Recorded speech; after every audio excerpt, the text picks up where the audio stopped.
Friday. I'm Becca, I'm the DM, so you are watching Behind the Curtains, and I will let the others introduce themselves. We will go bottom to top today. Hi, I'm Colin, I am Lavinia, I am the Light-Headed Triton. I'm Chaz, I'm playing Draxus, the Conjuration Wizard, Dragon. I'm Sam, I'm playing Nico, the Elf Barbarian. Scott the First is next. Thank you, I can never tell my phone. Hi, I'm Scott, I will be playing Cecilia, the new member of the team. Possibly. She didn't get kicked out. I am the other Scott. I will be playing Russell Leaves, the Furball Druid. And I guess that leaves me. I'm Azusa. I'm playing Ishida, the Astral Monk. So that's the crew tonight, and I rolled a d6 to see who was doing our recap, and it landed on Azuzu, so you have him to do the recap today. I mean, I contest the role because, just seems a bit fishy, but hey ho. Last episode was a bit of a debrief after we managed to finish up the rogues hideout.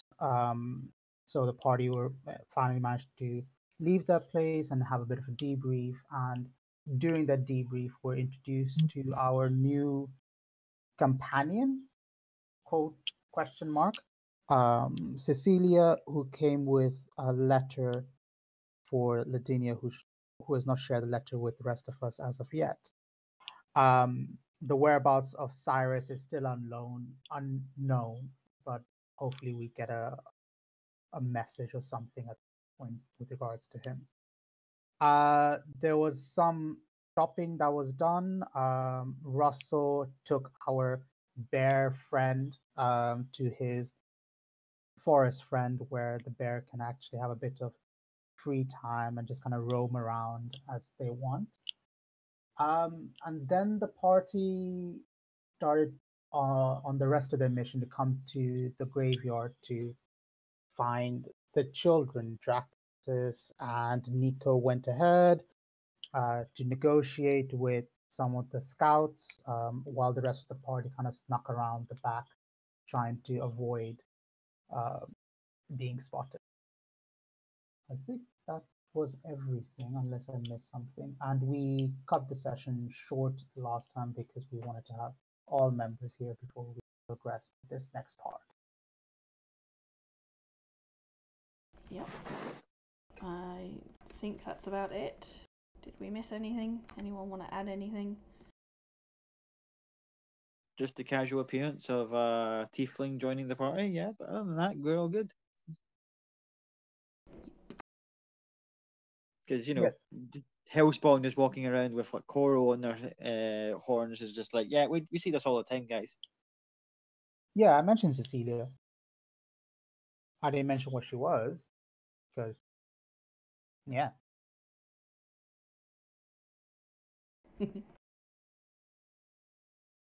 Right, so before we carry on, I'm going to add music to the channel, potentially, if I can remember how this works.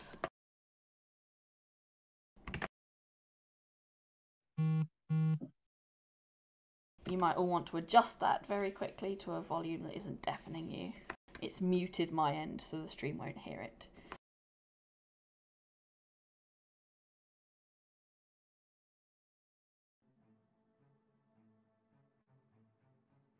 Actually, I've unmuted it because that's not too loud my end, that's good.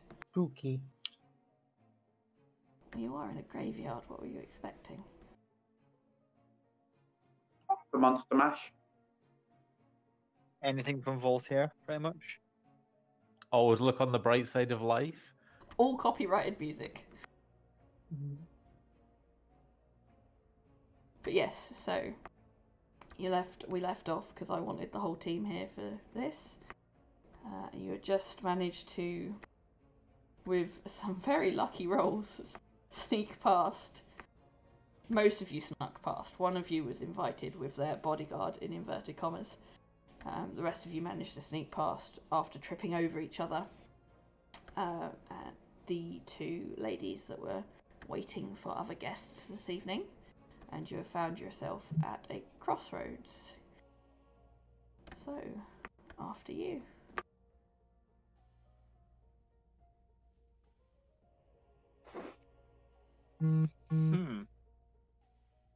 What we should do? Are we intending to go in quietly, or what's the plan here? Might be an idea for you to carry on quietly, but at a distance. Have me and Nico carry on, just in case we run into anybody else.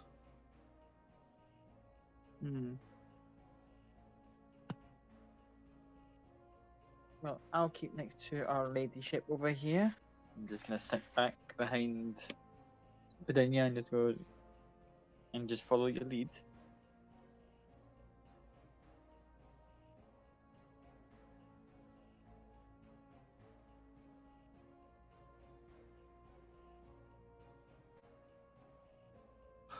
I will turn back to Nico, as obviously Sam wasn't here, and just say, remember, just follow me.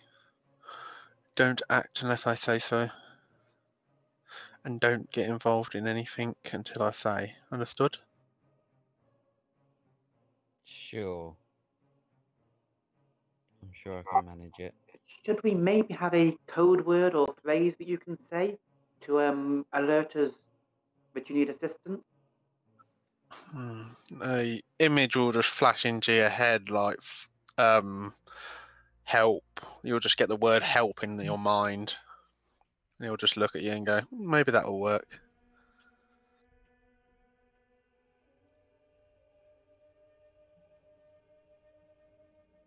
You see Cecilia just kind of shaking her head as if like, what the fuck was that?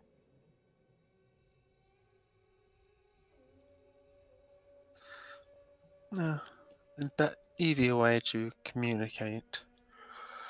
And Draxus will turn around and start heading off. I believe they said to carry on around the graveyard, so I believe I will head right.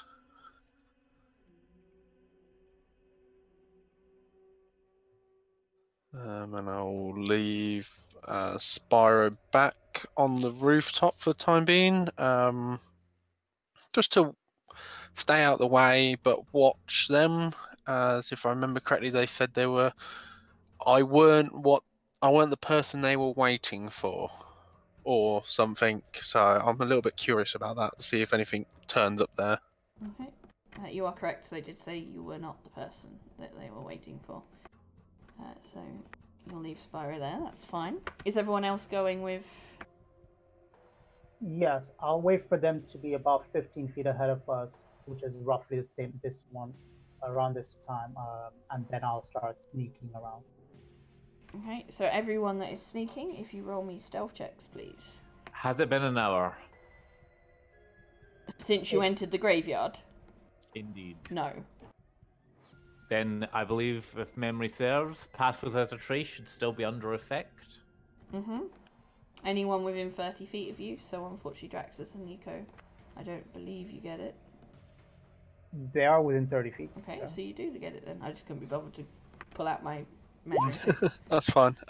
And Sam, Nico has the gift of Duda Flip because I can't remember the word. Gift of alacrity. That's the one. So you can roll an extra D8 for initiative rolls. And what is yeah. Ladinia's sugar banner? That is basically a portable sanctuary. Yeah, but what's the distance? Is it 30? I don't think it's 10 30, feet. 10. Yeah. It was 10 feet, yeah. Okay. Okie pokey. So, As you walk down the path, the downhill path, you see obviously there's a fence with a gate that's broken open, and you see. Let me.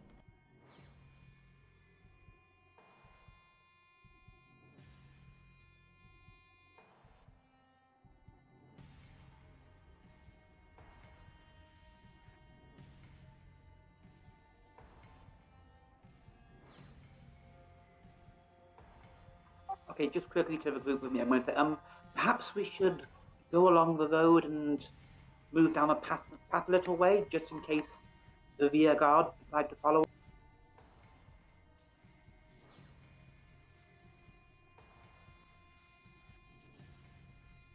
I'd say that sounds like a good idea. Indeed.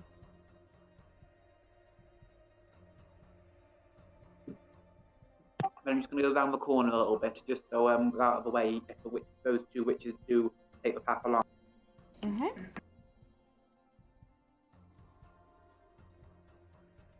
And I assume it's like pitch black at the minute. It is, yes. I don't know who has dark vision. I believe Nico does, if I'm correct. Yeah, I do. Yeah. So you see her then. I don't think Draxus does. No.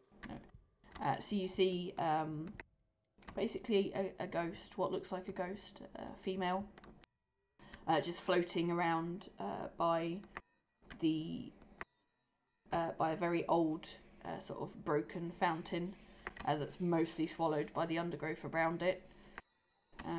And she spots you, and she goes, "Intruders in my home. How dare you come in here and bring the darkness with you? You should clean up your mess at least."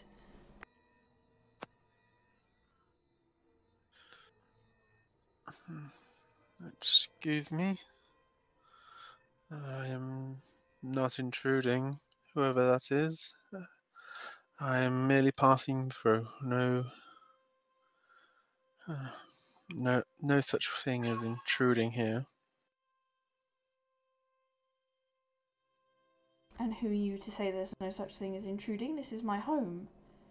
And you are walking into it. That counts as intruding to me.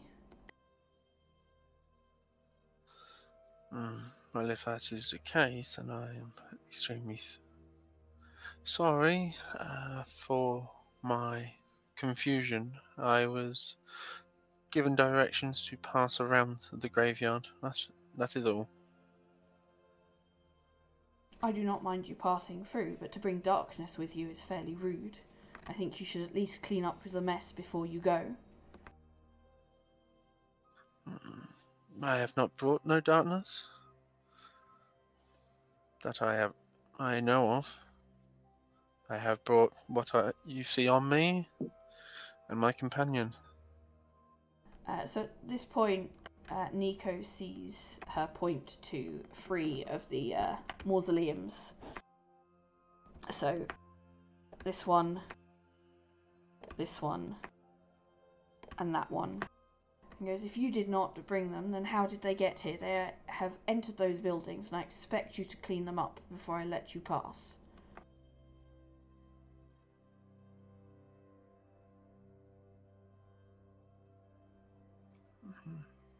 Obviously, Draxus hasn't seen her point these out. It's just Nico that has. I'll relay the information that she's kind of pointing these mausoleums out. Well, that's a shame, but those who brought it should clean it, not others who are merely passing.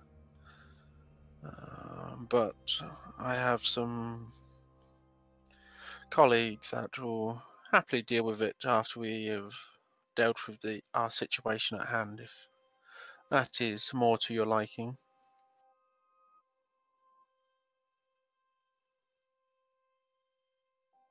And how do I know you will come back and deal with it and not just pass through and disappear? Well, they are good-hearted ones. Like to go out of their way to help others. So they are very trustworthy. Make me a persuasion check.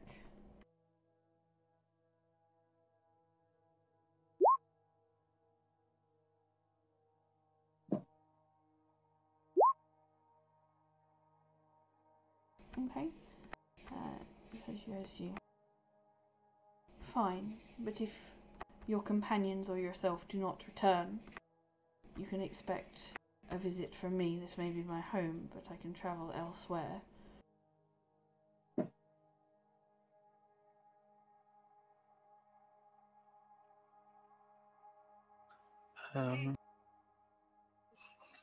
Eh, Fair enough. I will relay the information to them, and I am sure they will happily deal with your darkness issues. And Draxus will gesture for Nico to help him through the darkness round the graveyard, I assume. Maybe over to the left corner, top corner. Okay. She'll go to you, and will your companions be following you through my area?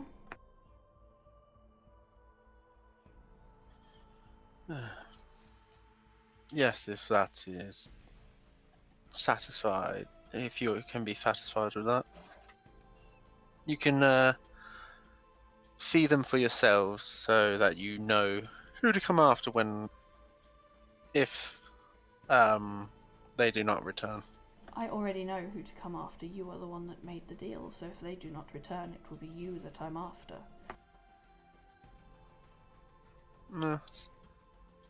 Very well.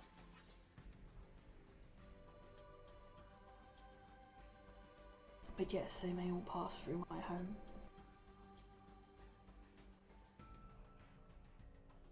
I'm gonna give a heads up back to everybody and just give a whisper and say, don't mind the ghost. She's letting us pass through for now.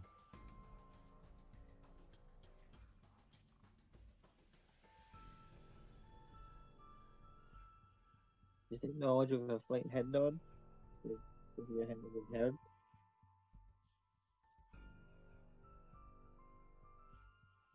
Also going to avoid eye contact with the ghost as we pass.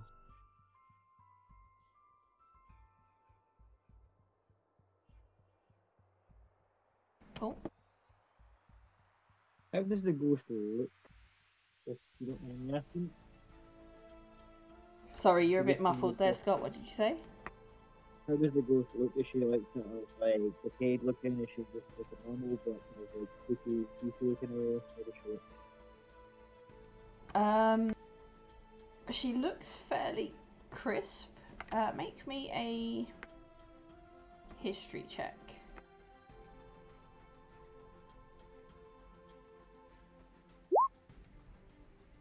Yeah, you don't know who she is, unfortunately. Yeah, no. So you don't recognise her. She doesn't. But she looks fairly human still. Long hair. She's obviously all grey, so you can't really see colours. She's wearing sort of a dress. It's not fancy. It's sort of very not common. Sort of mid-class kind of clothing. But you also get the impression she's not just a ghost. There's more to her. But yeah. So are you all following Draxus and Nico? Yeah.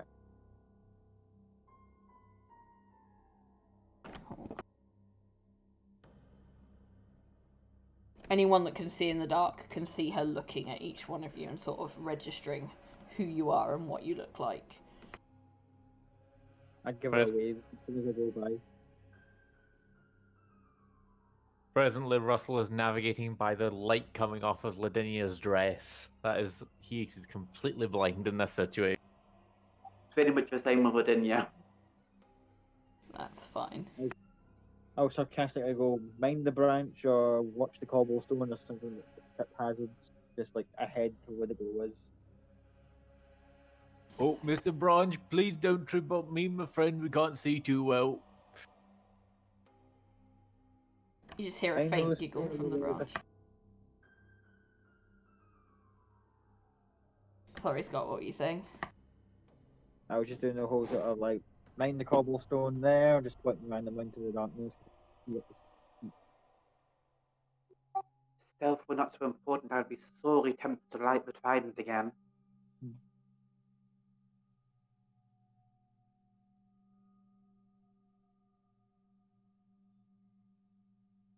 Okay.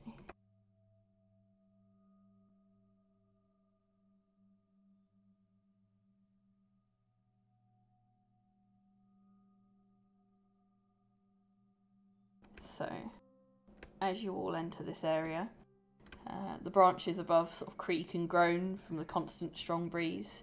You can't be certain, but as your eyes survey the group of broken gravestones littering the pathway in front of you, it's almost as if their shadows are shifting independently. It's probably just your imagination, though. Probably. And as you all enter, if you could all make me wisdom saving throws, please. Everyone.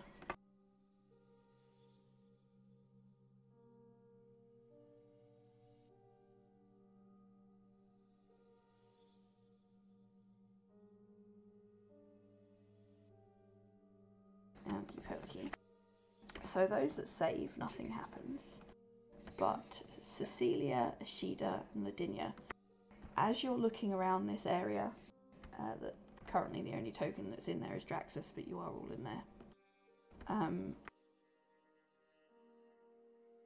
For each of you, one of the gravestones shows you a name you recognise for just a split second, and you look away and you look back and it's gone again. But for Ashida, the name you had pop up was Isla Morlamin. For Cecilia, you get Bonnie Charlotte. And for Ladinia, you get Sheridan Rust appear on the gravestone for just a split second. And you look away and you look back and they're gone. And it's a name you don't recognise again.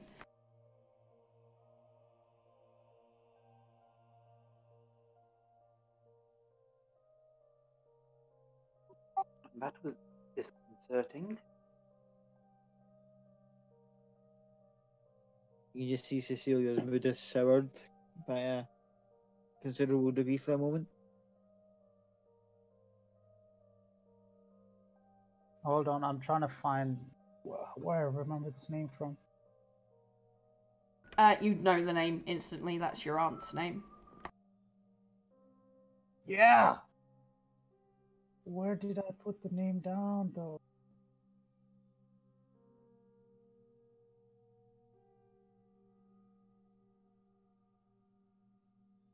Why is my aunt's name there?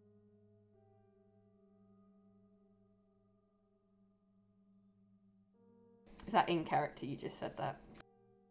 I would have kind of whispered it to myself, let's say.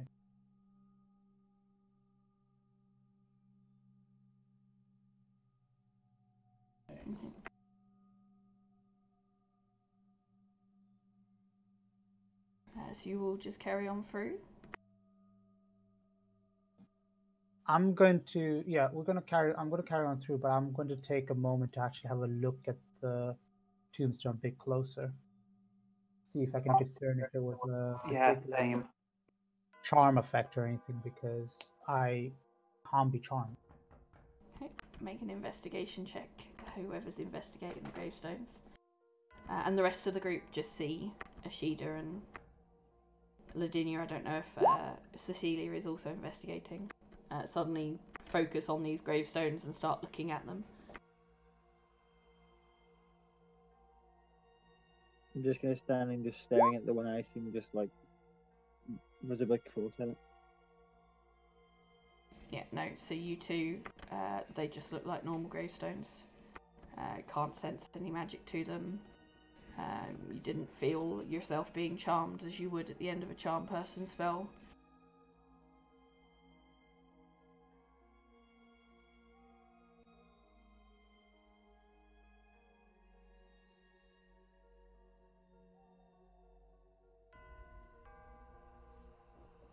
You two okay? No. A name that I saw, which.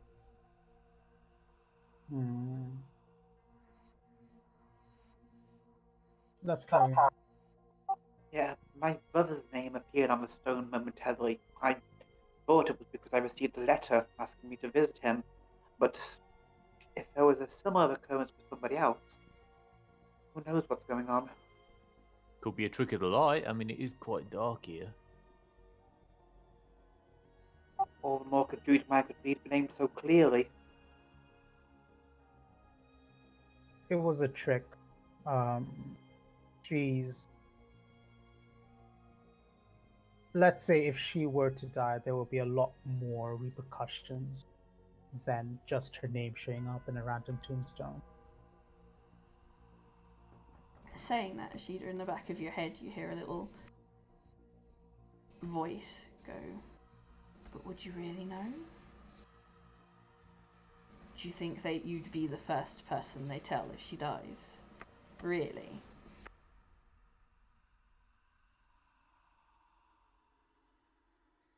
I'll kind of shake my head and kind of continue looking forward.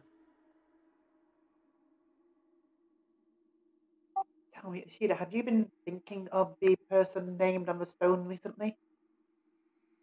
No, I haven't. But then again, I was. Let's say I'm not particularly the closest to her. But family is family. Similar situation with my brother and I.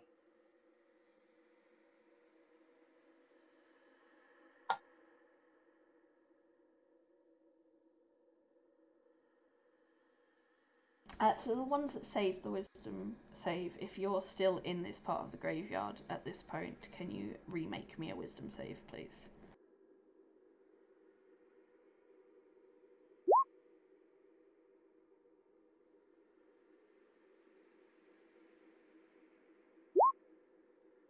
No, just the ones that saved, so Cecilia doesn't need to make another one. It's just that's fine. Alright. Have Draxus and Nico left this part of the graveyard? Yeah, if we would have. And that's your call. Yeah, we would have headed on further. It's just obviously I can't move my token any further. That's fine.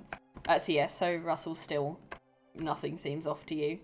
It's a little dark, little creepy being in a graveyard this time of night, but nothing's showing up.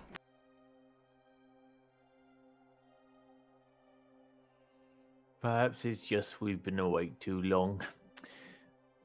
Should we go and meet up with us? I don't want to get them outside of the range of me magics.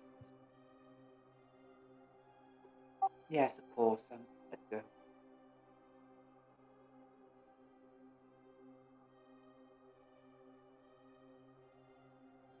So if I quietly follow behind,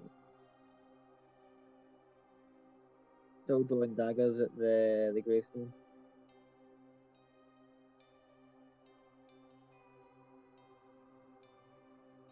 Noted. Okay.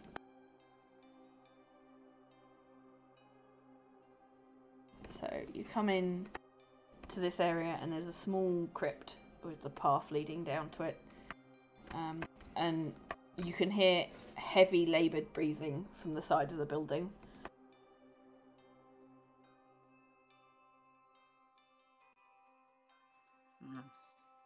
Draxus steps up and has a look.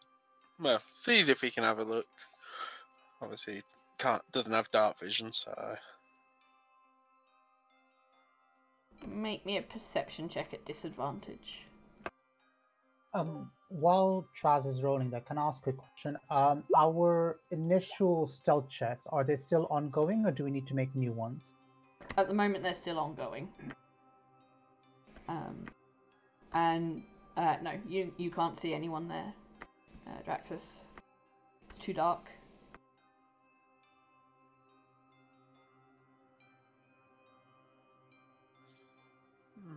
He'll step up to the door.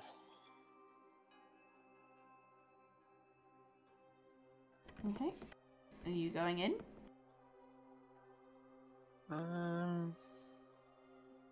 He was told there was a bloke. There's supposed to be a bloke with a dog, and I'm supposed to give him a password, if I remember correctly. So he'll put his hand on the door, but then stop and just go, is anybody around?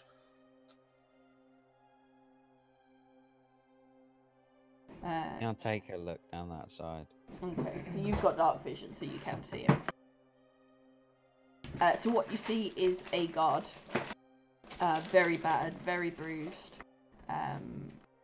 Several deep cuts have sort of ripped through his armour, and thick red blood is slowly flowing from underneath it. And you recognise the clothes he's wearing as being a driven guard.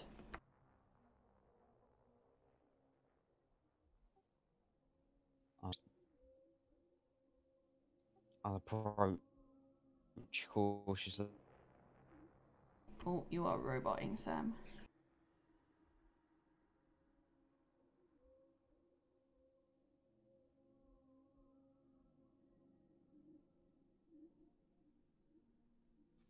Better? Much better.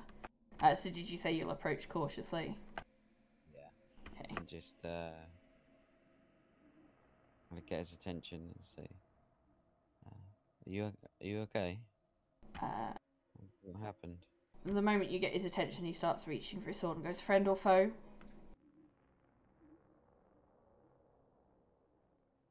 Friend. He'll go, "What brings you here?" I kind of look back to Draxus and see. Well, it started on the trail of missing children, and right now I'm not entirely sure, but after something.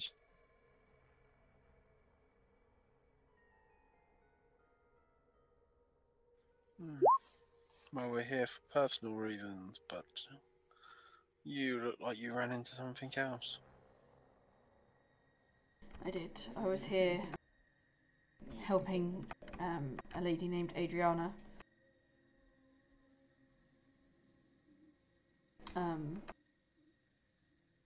He'll go, she managed to get down there, but I was cut off by an ogre and a large dog. Asked me for a password, I didn't have one. The wounds are from that. Although I did manage to find out while I was down there that he doesn't like the area he's in. He's scared of the crypt down below. Adriana. Who's that? And where did she go? She's someone I've been helping. She's been looking for her sisters. They're causing trouble that they shouldn't be. She sent me here to try and find out what was going on while she went and infiltrated the Thieves Guild. And then she arrived here earlier this evening. And she carried on down below. She had invisibility. She managed to get past. I did not fare so well. Interesting. Will you be alright, or do you need assistance? I would not turn down assistance if there was any. If I were to at least have some of my wounds tended to, I may be able to guard the door for you and make sure nothing else follows you down. I suppose so, and Draxus will as everybody's still within 100 feet of Spyro, he will get Spyro to telepathically tell everybody to hold up, and he will take a minute just to do some basic medicine if that will work, just to bandage him up a little bit. Yeah, make me a medicine check.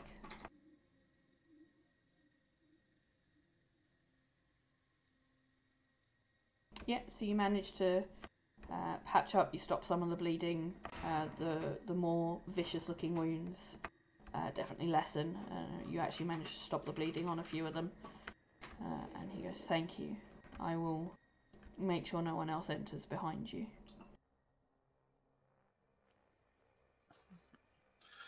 Well, there are a couple of others behind us, but so be it. And he'll just wipe his hand on like some leaves and just nod and gesture for Nico to follow and head in the direction he said this ogre and dog was.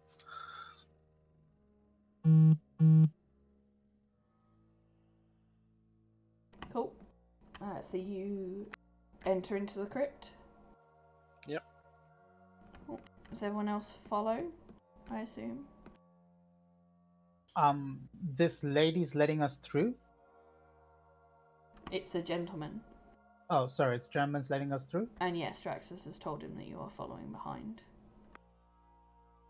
Yeah, sure, then I shall follow Draxus. 15 feet behind, as I said I would. Cool. Yeah, I'll keep pace with Ashida. So, if you would all like to drag your tokens. And once again, ignore the numbers on the map. I don't Photoshop, so... You're fine. Can you... Obviously, it might be a little bit tricky, but would you be able to inform me at any point when I would be 100 feet away from Spyro? I don't know if we're like backtracking ourselves underneath the graveyard or heading further away. Yeah, so at the moment you've gone deep enough down that you are just out of range, only just. Righto. With that, then I'll probably have Spyro move in our direction until he drops in range. But if he can stay within 60 feet of watching the two guards, I will try and get him to sit there. Okay, that'd be fine. And that would actually have him in range of you, probably throughout your adventure in the crypt, so... Awesome.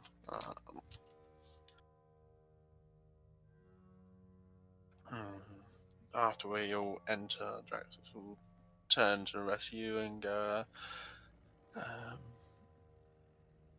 I don't know about you, but it might be an idea for you to hold up here for a few minutes or so, as let us scout on ahead to see what's to run into.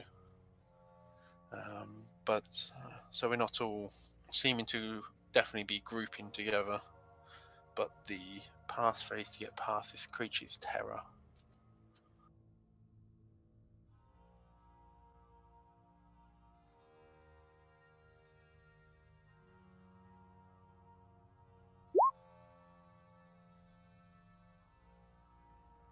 If you're sure, but make sure to call us if you're stuck or need help.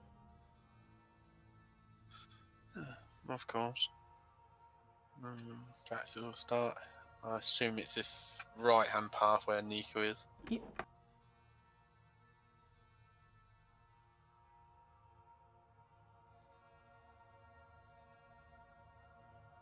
So these are all narrow, so that you came down a narrow earthen stairwell. It was very steep drop, not drop, you know what I mean. And you've come into sort of dark corridors, and as you travel around, they sort of open up and lead to further corridors. Many are filled with broken rubble from partial cave-ins sustained over time. And it's all pitch black, there's no light at all.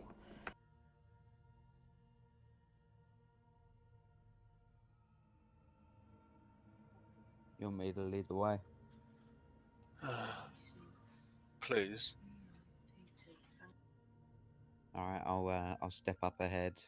And I'll just say, just stay close. Sir, can I just say this music is so creepy.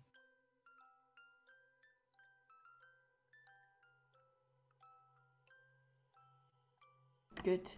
You're in a crypt. It's meant to be. Just need a bit of a bass on it and it'll be a nice jam. Some slap bass. Oh, a bit of dubstep. All right, left or right? Yeah. Let's head right. So this way.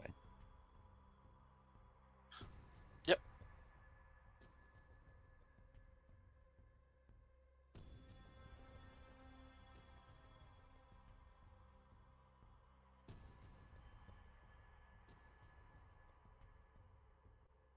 I'm assuming everyone else is following, or You're cool. I don't know. Although, as you came down in the crypt, if everyone that's stealthing could remake me stealth checks, that'd be fantastic.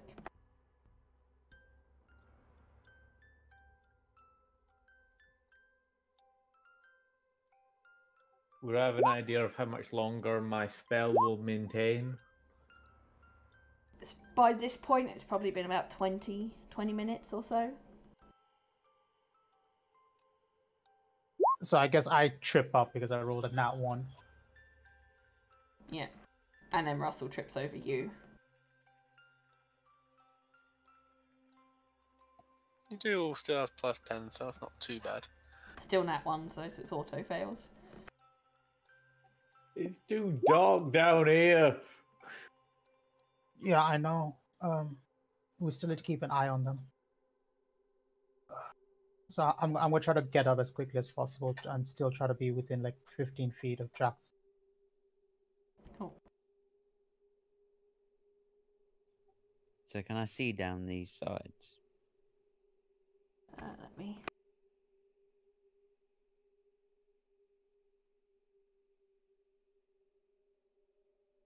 You can't see very far because they seem to go around corners.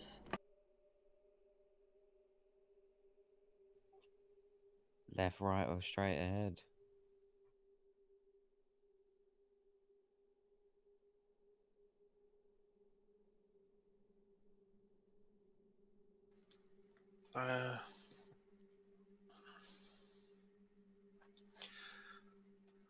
Let's go. Carry on right.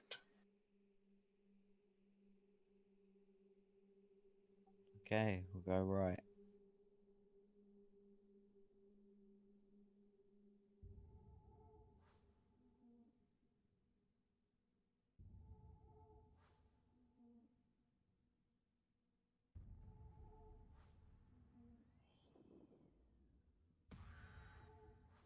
Okay, I'm just trying to relay as much information as Nico can see, as in as much detail as he can to Draxus. Yeah, you do notice in that little alcove there is a very wet patch. It's really weirdly wet. It's weirdly wet. Can I investigate it? You can make me an investigation check. Lick it. I dare ya.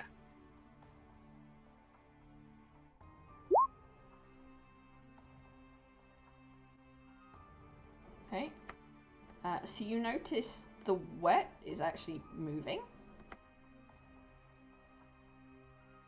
You can't tell what it is, but it's moving. Okay, I'm going to take a step back from that. Okay. There's a moving wet patch here up on our right, so I'd avoid that. We've got a passage down here on the left, or we can go straight up. And what looks like another corner. So you're the leader here. I'm the other one with the eyes I can see down here at the minute. So if I was you, so have a quick.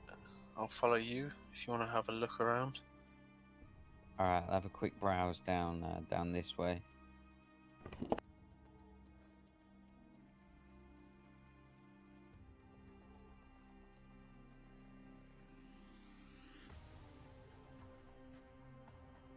Okay, we got some stairs here, boys, so gotta watch out. One step at a time.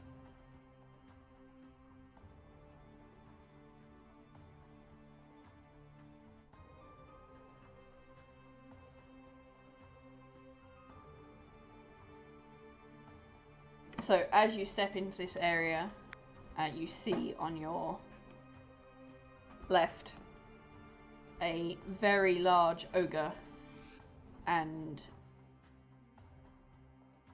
you actually recognize it, Nico. That's a hellhound as his dog. And the ogre catches you and goes, "Halt, who goes there? What are you doing here?" My apologies. We're here just seeking passage.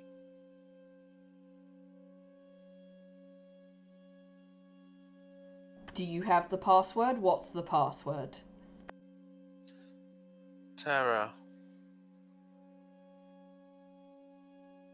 I guess you're okay then. On you go. Wasn't told to expect it. I was invited last minute. If you'd be so kind as for some directions. It's a bit windy down here. Oh no, this is as far as I've been. I don't know directions. Refuse to walk any further. It's fucking scary down there.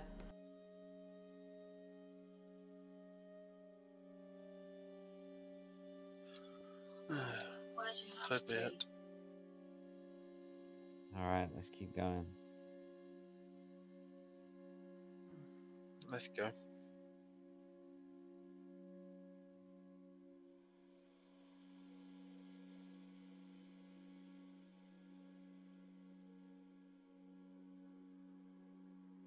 So, what are the rest of you doing? Are you just walking through? Are you trying to stealth through past this guy? I'm walking up and I'm just kind of looking at Draxus and kind of, I would have kind of overheard some of this interaction anyways. So I'm just kind of waiting to see if this guy notices me and what kind of things he says, because I rolled a nat one on my stealth check anyways. Is everyone else following? I assume everyone else is closely behind Ashida. I'm actually going to take a moment and turn to Cecilia. We were told that the ogre isn't happy being down here.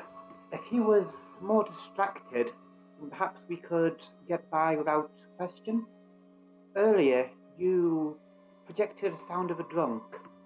I too can do something similar, but how are you for sinister whispers?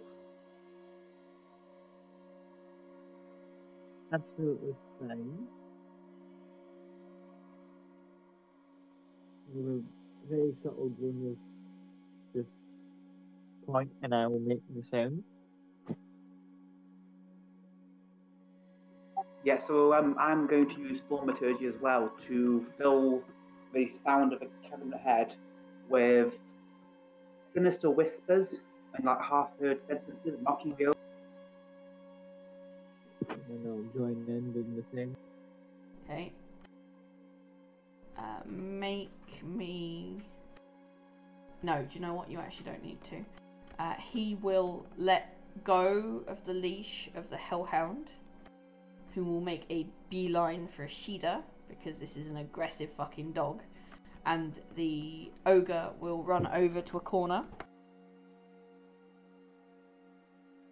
and sit cowering and sobbing and terrified. Just quickly before we continue, got one. you're still very muffled. Whenever you talk, I can only really hear a muffled voice. So I don't know whether you can look at your mic, considering we're going into combat. Is it better? No, still a bit muffled. Give me a sec. That was clear right there. Right, okay. I need to hold my phone then. Sorry.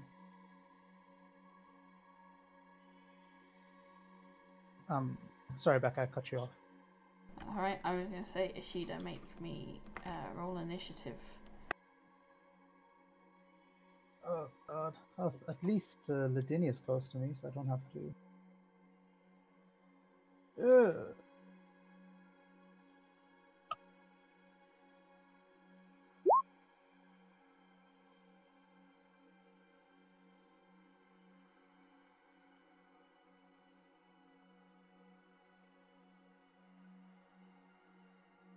Okay.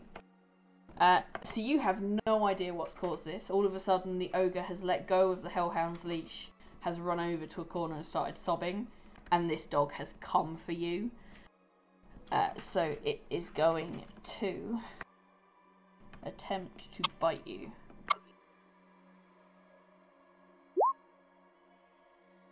So does a 13 hit? Misses. Okay.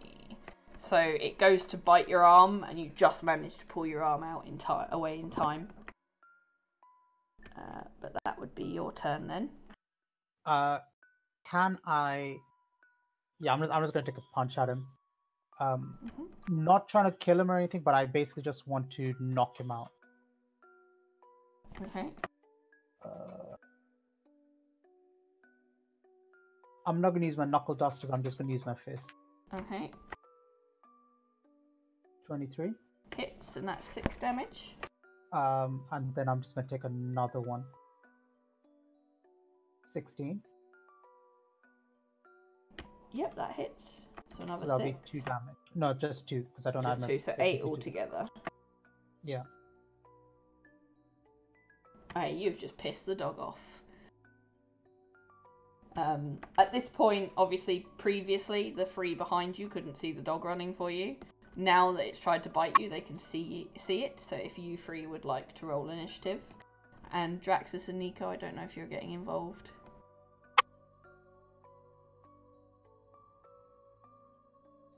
I'd see if I'd hear it, but I don't know if I could see it.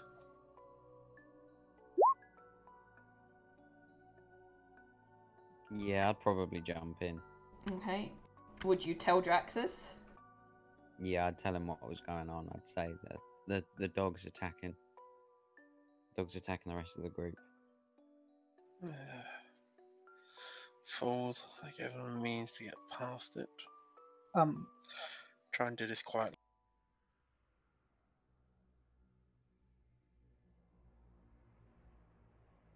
Sorry, Becca. I was just reading through the monk's abilities and everything. I think I do add my proficiency to the second attack, so it will be a total of 12 damage. Sorry. I'm not backtracking, so we'll leave it at the 8 for now, and just remember it for next time.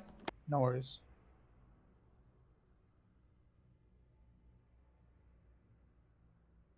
I'm just gonna re-roll that initiative so I'm on the tracker and then I'll change it. Cool.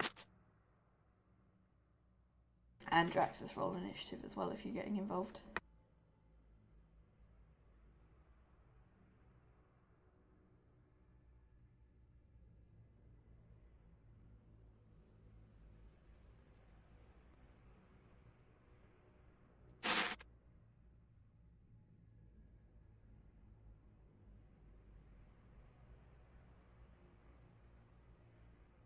Cool. So, are we all where we should be?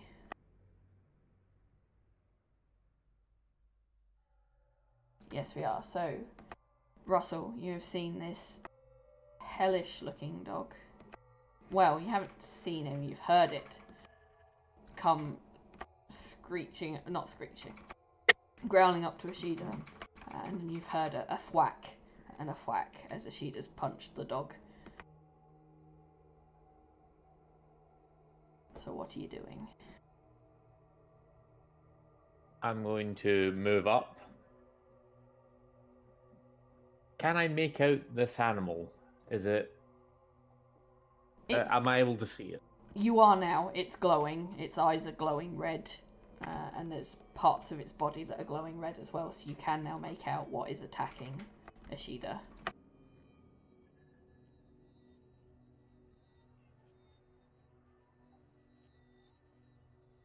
I don't know what type of animal you are, but if you want to continue being able to bite, I suggest you leave me and my friends alone. You understand me? Make me an intimidation check.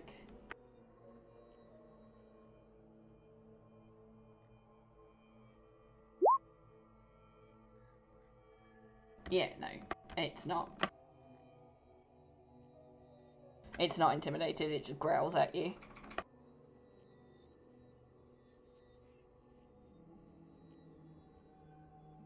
Very well then.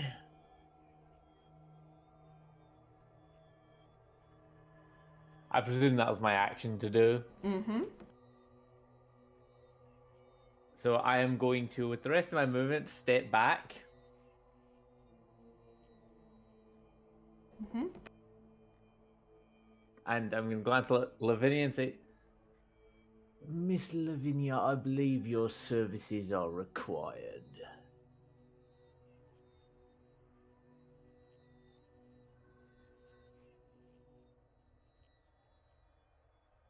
That's my turn. Okay. Lavinia, your turn. Okay, seeing the great big red eyes, I am not going to actually use the banner. I am going to cast Sacred. Okay. Needs to make a dex save, I believe. Yeah.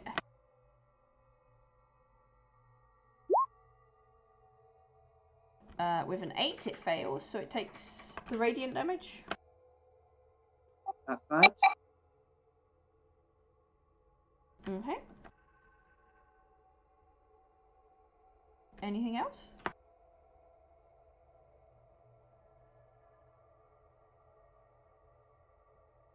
Not much else actually. Yeah, that'll be the turn. Okay. So the ogre is currently shaking in the corner, although you do notice him starting to pull himself together. The hellhound is still intent on Ashida because it was the first person it saw. Although it has seen Ladinia and it has seen Russell. So actually, if you could all make me dex saves, please. And unfortunately that includes Cecilia as she is in what would be the cone.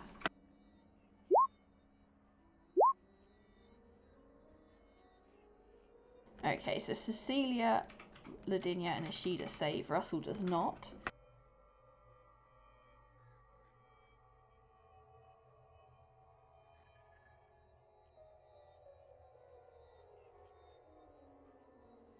So Russell takes 31 points of fire damage, and the people that saved take 15, as it just engulfs you all with flame breath. So Russell wins.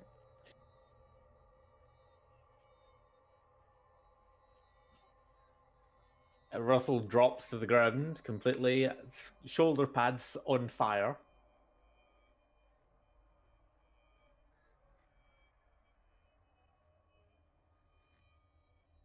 Okay, that is the dog's turn. Nico.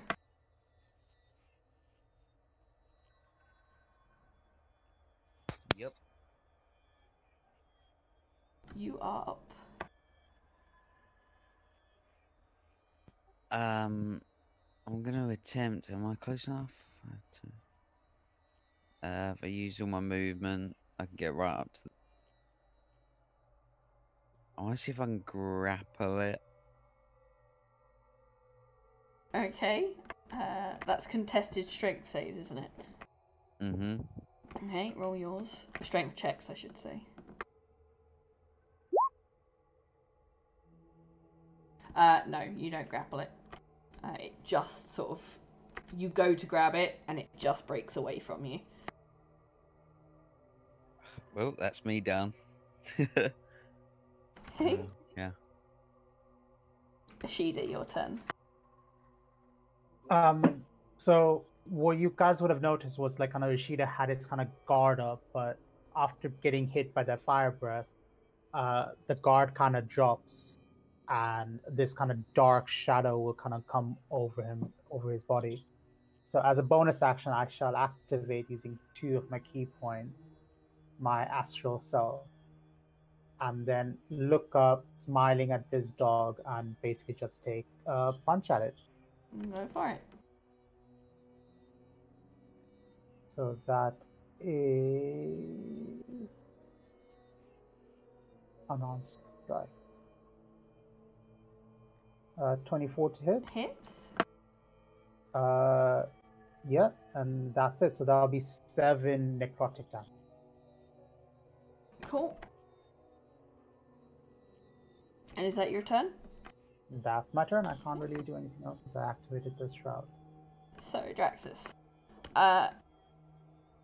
So far, all you've seen, you've obviously, Nico's told you that the dog is attacking Ishida, and then you saw fire.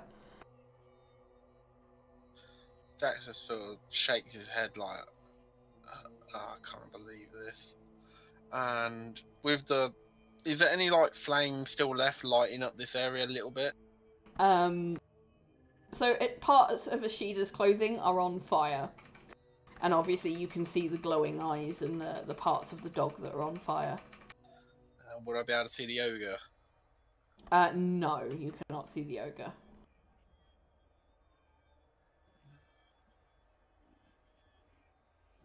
Would I be able to hear where he is at least, maybe? Make me a perception check.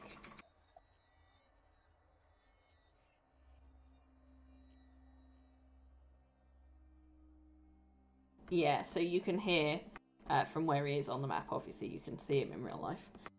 You can hear him murmuring to himself.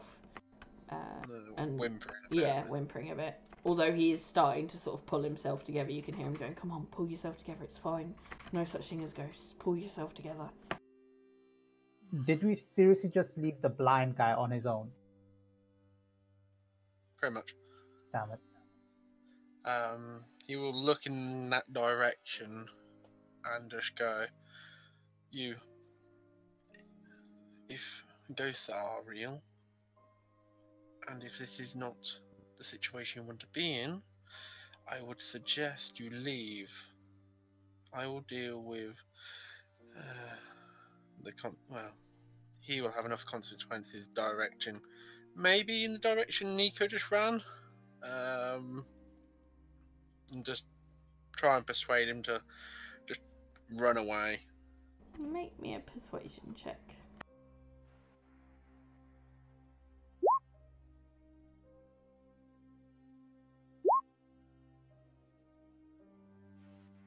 Okay, you sort of see him register what you've said and take it in. It's not his turn, so he's not going to do anything. But you know he's heard what you said. Obviously say ghost real. That run away, Mm-hmm. and he will just sort of move gently until he could like feel the wall. Yep. And just stand there, trying to listen out, and that'll be his turn. Okay. Cecilia, your turn. Right. Okay. Cecilia's looking at the situation, kind of just rolls her eyes like, I didn't want to do this, but seeing I can see the grovelling ogre in the background. How far's your dark vision? 60 feet. Yeah, you can. I'm going to call out to him as a kind of reaction. It says, either call off your mutt, or there'll be worse things than ghosts coming after you in a second. And my eyes start to kind of glow a little bit, waiting for his answer. Okay. So make me a persuasion check.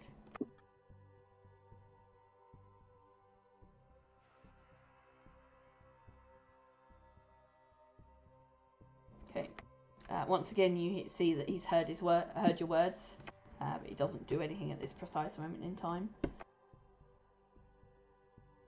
because it's not his turn. So you'll have to wait to see what happens. Is that all you're doing?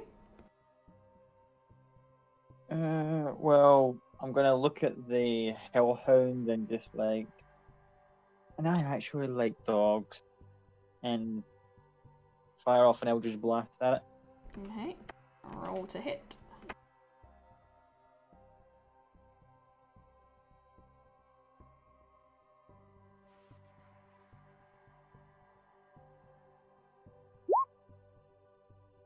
Ah, damn it. Do you want me to fix that for you? If you wouldn't mind, sorry, I thought the thing had already done it. Yeah, no problem. It will just take me a moment. And I've got the Agonizing Blast Eldritch Evocation, so it's a +4 to it as well for damage if it hits.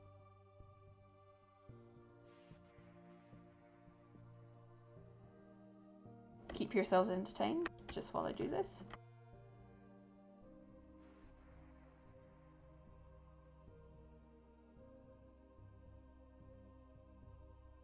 Remember, everybody, make sure you get your hellhounds all like checked at their local infernal vets every now and again, because they are known to have like fleas that are just like hellish to deal with.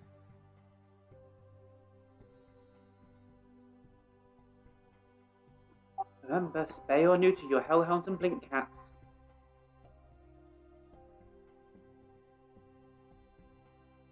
Especially the blink cats. Why? Once they start having kittens, phew, it's hard to keep track of them.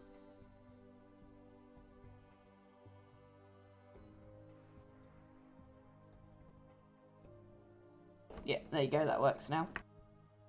So, I won't count that roll, that was me testing to make sure I'd done it correctly. So if you just want to hit Eldritch Blast, it should work for you.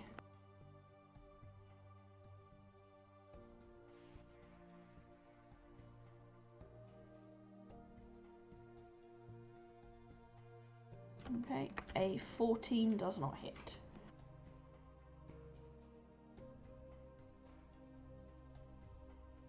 And that'll be the end of our turn.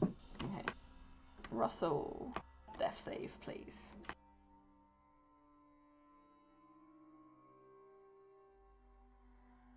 First failure.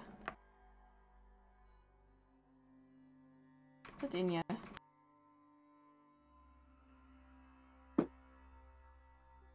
First and foremost, healing word on us. Oh.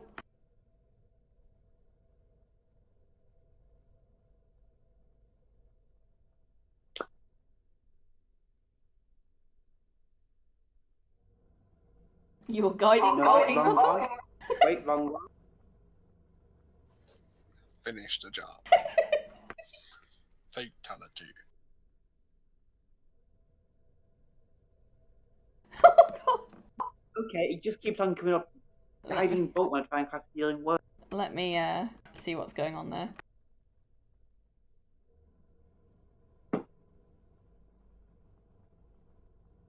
I mean, if this is Ladinia's true intentions, I feel like she should have just told us from the beginning.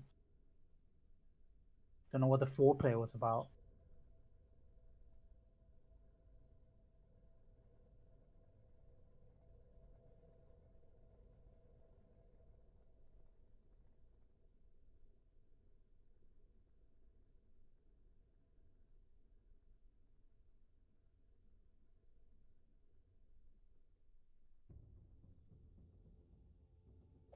Blimey.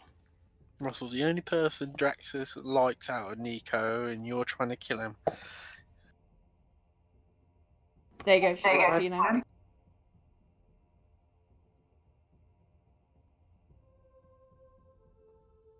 Again, I won't count that as the healing done.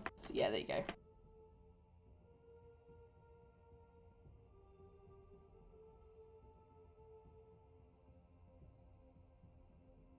So Russell, you have 7 hit points.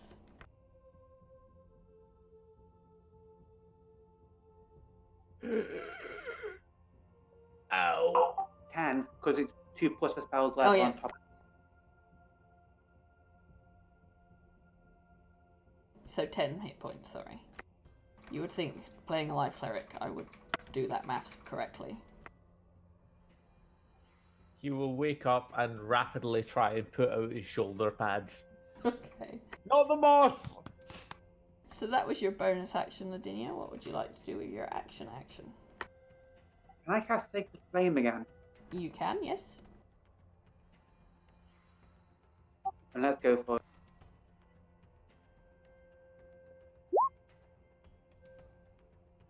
It fails again, so it takes the damage.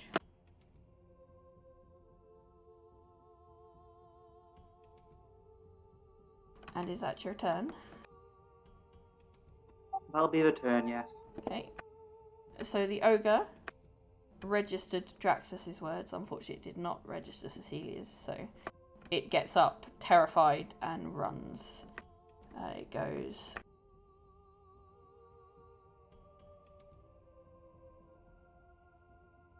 Basically, it's disappeared for you. It ran round the corner, out of the exit, round the corner, but did not call off its dog.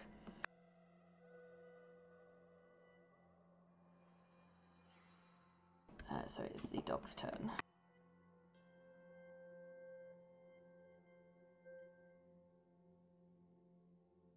Okay.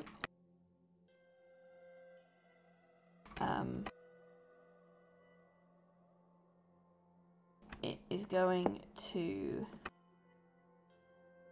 realise it is surrounded a little bit and take a step to here, just so it is no longer surrounded. And it is going to turn to the dude that tried to grapple it, and it is going to try and bite him. So Nico. A 14 hits, I believe. Yes. So you take 8 piercing damage and 8 fire damage. Okay. And that is the dog's turn. So it is now your turn.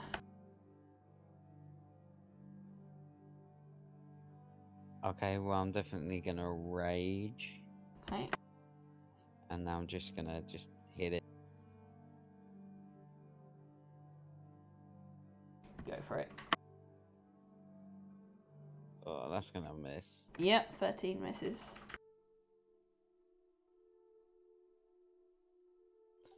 Okay, then I'm just gonna get away from it. Try and get over, well, just a few steps back. Over there. Okay, so it will take an attack of opportunity on you. Yeah, that's fine. 13. Hits. Okay. So you take 7 piercing halved, so that would be 3 piercing and 7 fire damage. Okay. Nico, Ishida, your turn. I'm gonna step forward just one step, just look the dog straight in the eyes and take a punch. Mm-hmm. Oh, sorry, that's a natural 24. That'll be 6 damage, necrotic damage, and then I'm gonna use flurry to attack twice. 18. Hits. 8 damage. 14. Doesn't hit, misses. So that will be a total of 14 necrotic damage. Okay. And that's my turn. Draxus, your turn. I will move a little bit forward along the wall, hearing the commotion. And you say the dog is actually glowing, Mm-hmm. so I Its can eyes are see it a glowing. little bit. Yeah. So I can see it a little bit. I will. Yeah, he'll. What is it? Let me just check.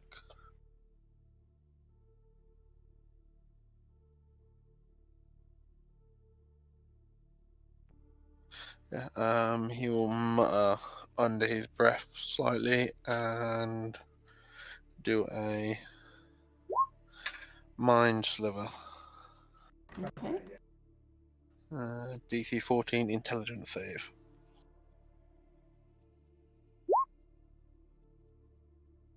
It fails, so it takes the 6 damage. Now this spectral slug appears in its peripheral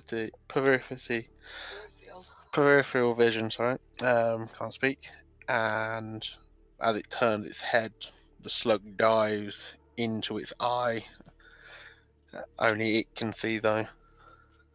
As it confuses it for a moment, and it has a negative D4 to its next saving throw. Perfect. Cecilia. Okay, let's see here. I'm guessing I've seen the ogre piss off into another part of the Mm-hmm. cabin. So I'm gonna move to where I thought I seen him go. No, wait, actually I can't move because that's a little corner, but I'm in. If I go past it, the dog will bite me. So, step out closer to Lavinia for a second. Look at her for a moment, then look back, and then just fire off an Eldritch Blast again. Okay. 16 hits. How do you want to do this? After looking at her ladyship, I can go shake my head a little bit, and then just extend the hand out, fire out kind of like a cerulean blue ray. And when I hit the top of it, its top jaw, take the head off it.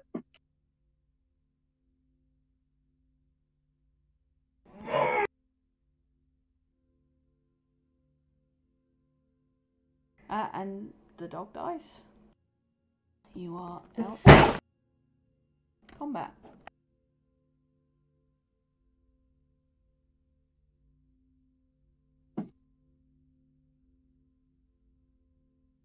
That was my kill.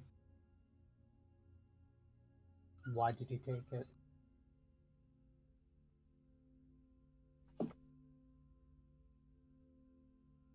I just look at you, just look at you. What was it? Well, just shrug. I'm gonna enjoy skinning you.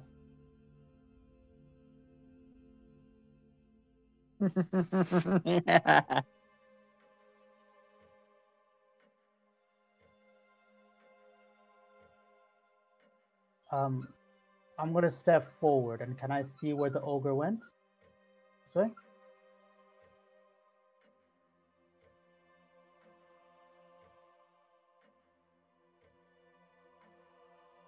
I'll take a few. That was 1, 2, 3, 4, 5. I'll come to about there.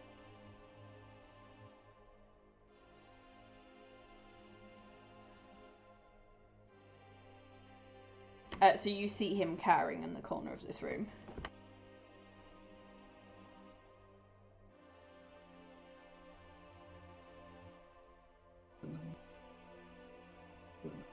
I can take 2 more steps forward, so I'll take 1 more step forward, and then I'm just gonna punch him because my reach is not 10 feet. Is that okay?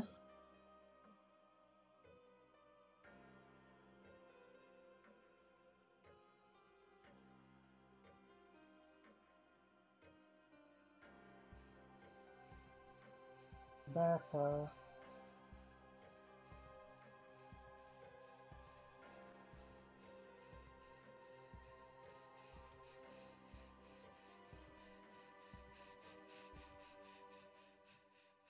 Back up. Sorry, 2 secs. No.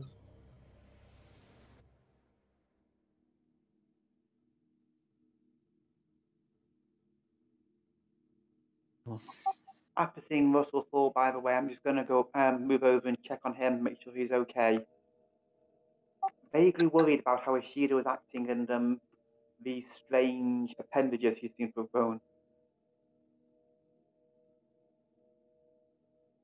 Where you hear in the dark, whispered a little bit, Draxus, I say, "Are you all that stupid? You can't listen to simple words. I said, wait a minute." and for me to let you know. I even gave you the password to get past, so we wouldn't have to deal with any trouble.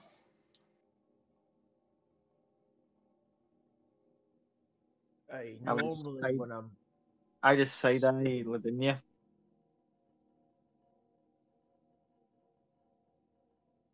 Normally when you scream at an animal loud, nothing backs down, but that one wasn't a flumming normal animal, I don't think. Oh.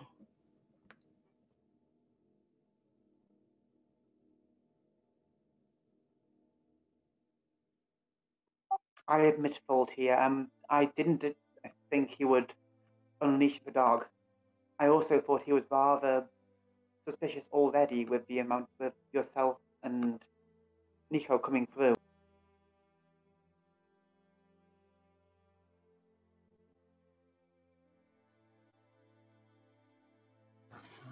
I obviously waste my words. I only meant to distract him. His reaction was more extreme than I had anticipated.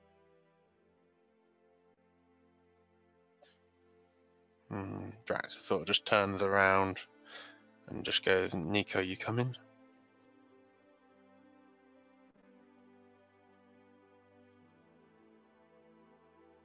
Yeah, wait a second. I want to see what Ishida's up to.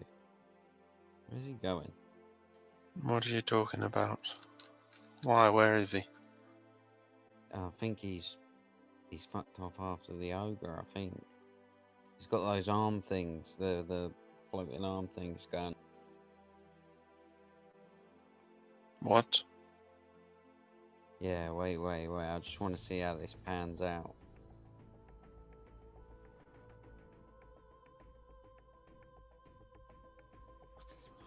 Step carefully. And in your head you'll just remember what I said. I'm just keeping my distance. I'm just watching.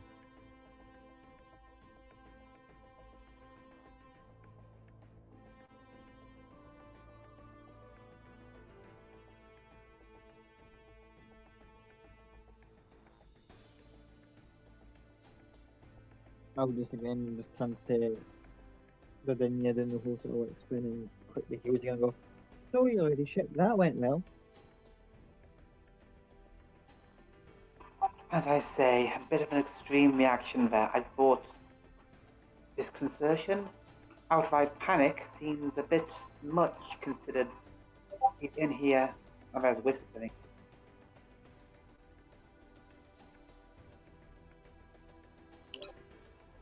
Is everything okay, Becca? Mm-hmm. Just all do me a favour and ignore background noise a little bit.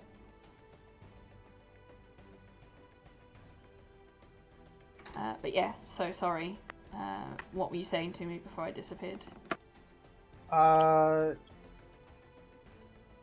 was gonna attack this thing twice, basically. Okay. Roll me to attack. Don't roll me to attack. Roll dice to attack. 22. Hits. And again, 23. Also hits. That's 14.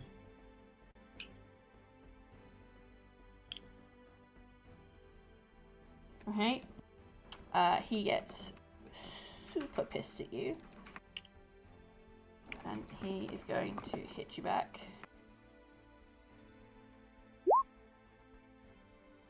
19. Hits. Cut down. You take 18 bludgeoning damage. Yeah, I'm out. Everyone in the room behind hears a raging roar from what you assume is the ogre.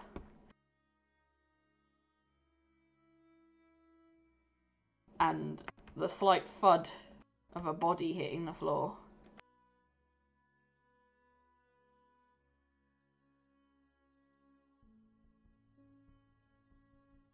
From the direction that both of them disappeared to.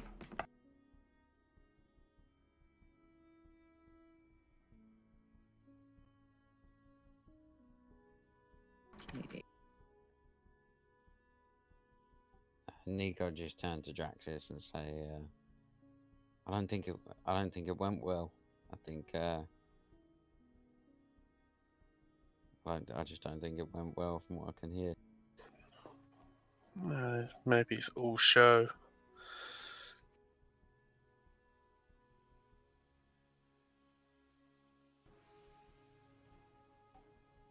I'm gonna hop to my feet and sort of hearing all that racket will be like, Miss Lavinia, I think we might need to go and help our friend. Doesn't sound too good.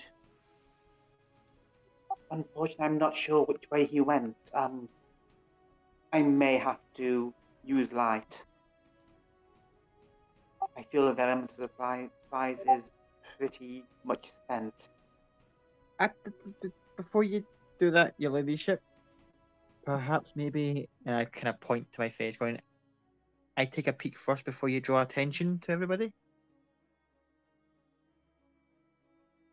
I can't see anyone. If you would be so kind as to do so. Grit my teeth and go, with pleasure. And I'll peek round the corner and see if I can see into that chamber. Mhm.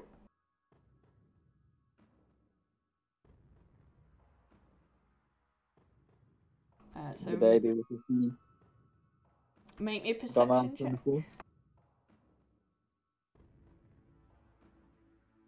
Just to know what you see.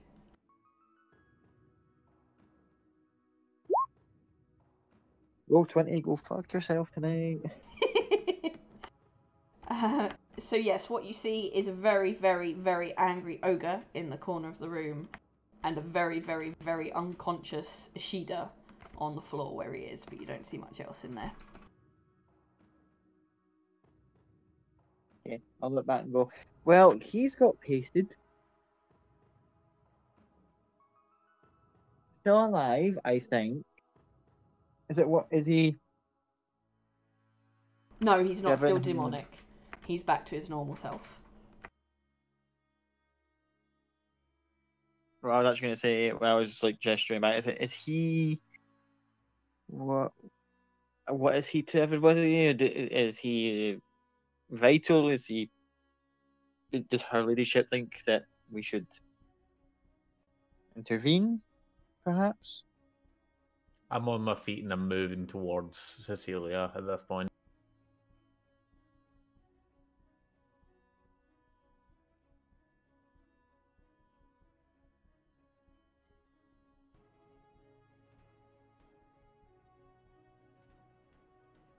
Well, that's one person answered. Does anyone else?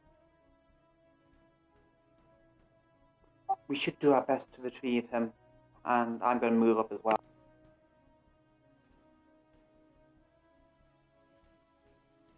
The heavy saying, but might I suggest that we perhaps give no quarter since the ogre has pretty much gone berserk. After I try one thing, and I might need to kind of just double check with Becca here. Ogre is classed as a giant, therefore humanoid, or would that be monster? I'm trying to think what that fall under. I think giant is its own class, is it not? I don't know. I'd consider it humanoid. It's humanoid to me, so. Would charm person perhaps be on the table? If that's what I'm trying to think, is it because I know. Well, okay. Yeah, I'd Right. consider it charm. I'd consider charm person to work on it. Okay. I'm going to step in and standing next to Ishida's body, look up to the raging organ and getting the eyes glow, and I'm saying, "Come now, enough of your bullshit." And with a hand motion, cast charm person. Okay, Lincoln. What save is it? I can't remember. Wisdom? Think wisdom. Give me a second. No. Yeah, it's the bullshit one. With a 9, it doesn't save, so you watch him sort of calm down, take a deep breath, and rein itself in. And he goes to you. I was in here minding my own business and he hit me. What did you expect?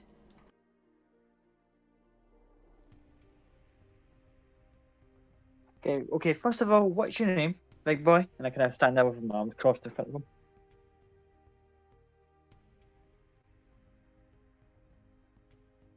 Growl. And I go, well, nice to meet you, Growl. And I put my hand out. He puts his hand out, it literally engulfs half of your arm. And he doesn't go to shake your hand, he just grips your arm. Because he doesn't know what handshaking is. You'll learn in time, and I'm just kind of like, you're a bit bigger than myself, so a bit easy on the, okay, and I kind of just pull the hand free. The others will introduce themselves in time, but for now, I want you to step out here, tell the rather shiny looking one everything you know about what's happening down here. Anything you've seen, anything you've heard, any little detail. Then, and this is because and I point down to Ashida, I give him the directions to get out. And somewhere near the graveyard that will likely bump into him again. Mm-hmm. And when we come back out and we bump into you again, and I want you to remember this, I got you out. You owe me that at the very least. As for him, I give Ashida not enough to do damage, but a good kick to the side. He's an ass. And he'll be dealt with in timely manner. Now, Grill, go talk to the shiny one. He will nod at you and just go to you. Watch out for that one. Had weird arms a minute ago. And what? I'll note that then. Okay. And he will walk past you to the shiny one, which I assume is Ladinia. Well, either Lavinia or Drax. Only- Actually, Drax is the kind of when I said shiny one. I would say that she was pointing to all the kind of bits of gemstones, kind of like shake around as if like shiny. And as he's walking, I go, he's calm now. Just talk to him. Yeah, you all hear that. You all hear Cecilia call out, "He's calm now. Just talk to him." And this giant ogre stomps his way through, and I don't think Draxus is shiny in the dark, so he walks up to Ladinia, whose dress glows, and goes, Yes, very vaguely. yeah, and goes, "I was told to talk to you." Of course. Would you mind if I create a little light? At which point, can I pick up a small stone from the floor and cast a light on it? Go for it. Don't like dark. Scary. Dark, scary. Oh, sorry to hear that. Here, I'm going to hand him the glowing stone. Little light source for you, just in case you... He does a bright and gets really mesmerized by the light on the stone for a second. If you hand it back, hand it over to him.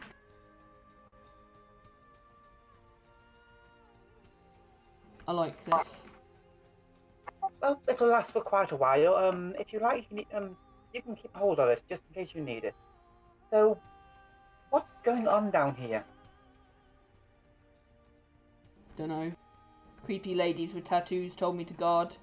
Only let people through with passphrase. Too scary down the rest of there to go further, so I stay here with... Oh. Looks at the dead dog. With my puppy. Oh.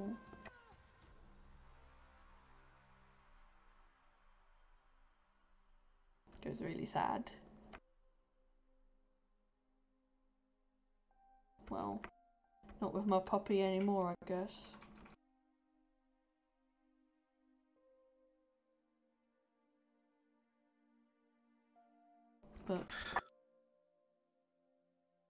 But don't. Do you live down here? Hell no. Scary down here. Got brought down just to guard for tonight. Well, not for tonight. In the last couple of nights. Normally up in forest. Owed one creepy lady with tattoos a favour.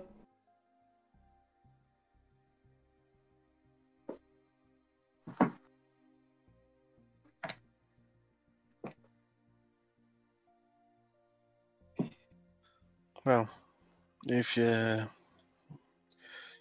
all finish,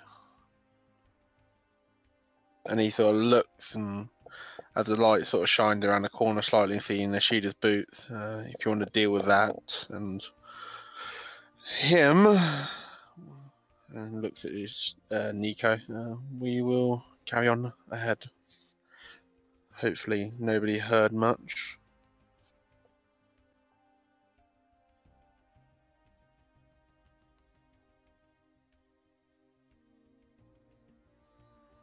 I'm ready to go if we're done here. Okay, so to go. So, it might be worth you heading back up to the forest then. We'll keep an eye on things down here and make sure only people with the password get past. It was Terra, is that? Uh-huh. Nice blue lady said I could leave, so I'm gonna leave now. Go home. See if I can get another puppy. Of course, and as I say, that stone there should definitely last until you get upstairs, and maybe even a little way into the woods outside. Okay. And he'll start stomping off the way you guys came to the exit. And as he's walking past, I'll just say, again, sorry about the pup. That's kind of having taken a moment to breathe as well. When we meet up with you again, perhaps we can help you find another one. Or comparable pet. Fish tend to be good. Just kind of a little passing comment as he's somewhere up the stairs. Fish might be good. And he'll carry on past. As he goes past, I'm going to sort of duck in past Cecilia and sort of look at Ishida. What on earth were you thinking? And I'm going to extend my hands and cast Cure Wounds. Okay.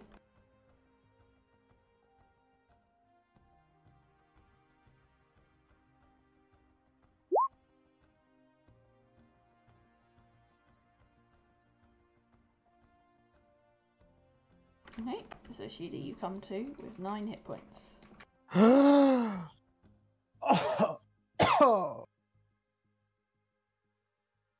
Why am I here? Everyone gasping when they come back to consciousness like they've suddenly not been breathing. You weren't being drowned, you were just unconscious. You were still breathing. Horizon, I won't be as dramatic.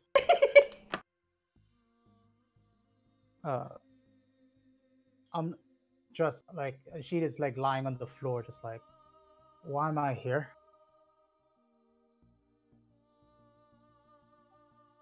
You went charging off after something. I don't know. I think it was that ogre fellow. What? Why would I charge off for the ogre? I have no idea. Oh, what do you say we get back to the group, eh? Yeah. Is Latinia around? Yeah, I think she was talking to it. This way.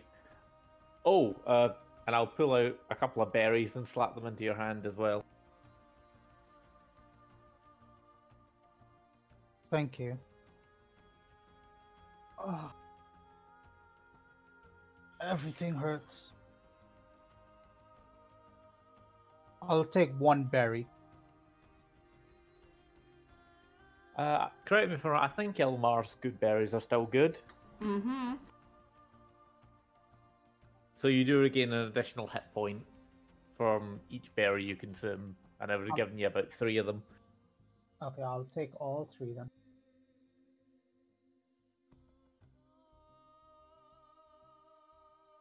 Give me just 2 seconds, because I'm going to be AFK for a sec. I'll also pop 2 of them. Okay. So we will pop over to Draxus and Nico then.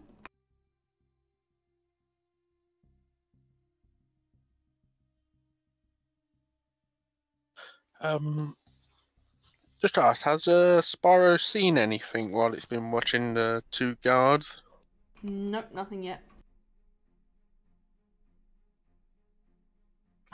Right, fair enough. I'll just carry on following Nico as we head on deep. Alright, we'll head on up. With some stairs coming up. Up. This time. We'll hop up these bad boys.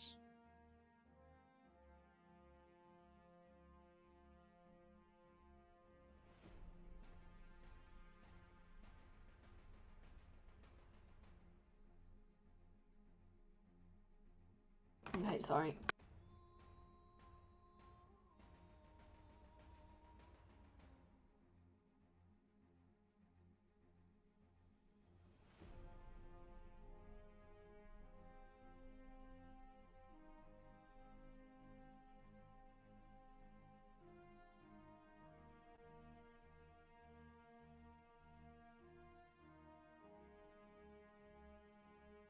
Alright. That another tunnel down here in the corner. Mm-hmm.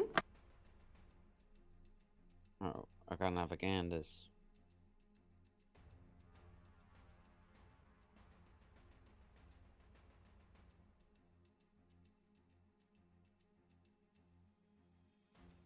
So you can see this room once housed several urns packed in against the walls, but the room has partially collapsed at the back, destroying many of them. Anything worth taking in here? Make me an investigation check.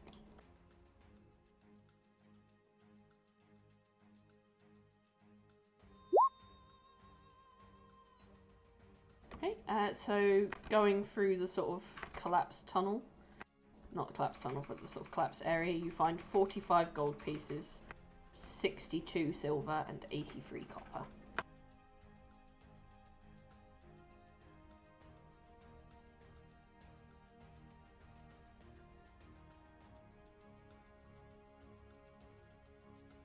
Alright, I'll head on back out. It's up these stairs, I guess. You did notice when you walked in there was another corridor leading off of it, so it's not a dead right. end, just in case you thought it was a dead end. Alright, yeah. I'll take a look then.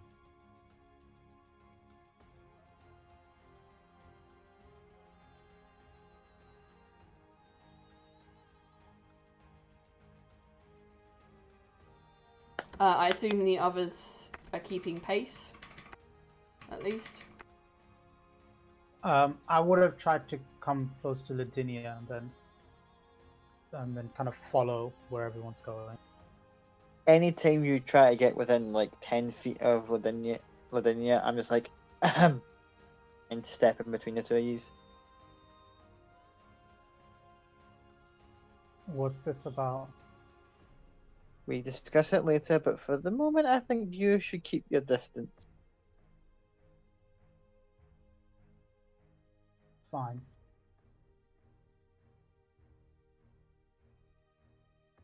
So yeah, I'm just going to move up as well, keeping an eye on both Cecilia and Ashida. So Nico and Draxus, well, Nico mainly. In this room, you see 2 makeshift prison cells have been constructed in the back. Their presence stands out sort of oddly juxtaposed against the crumbling surroundings of the chamber.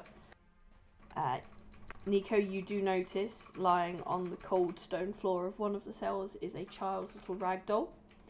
In the corner of the other, you recognise I haven't got a token for her, so just imagine there's one here.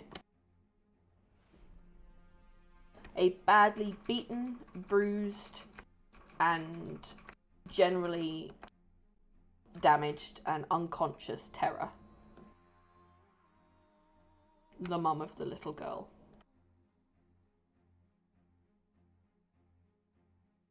And you also hear from the next room, you can see a little corridor leading to the next room, the sounds of the slow sounds of rhythmic chanting.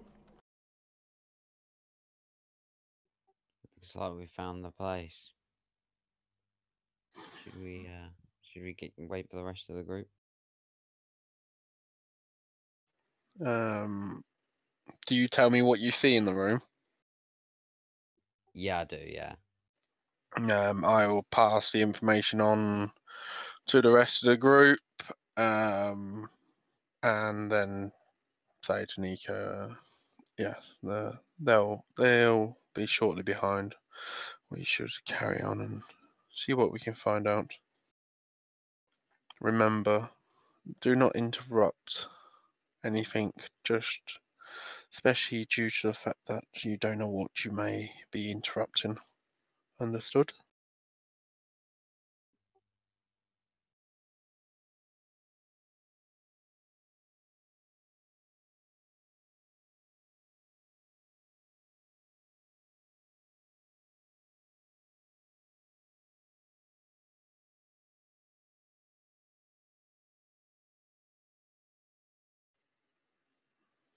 Sam, you still there?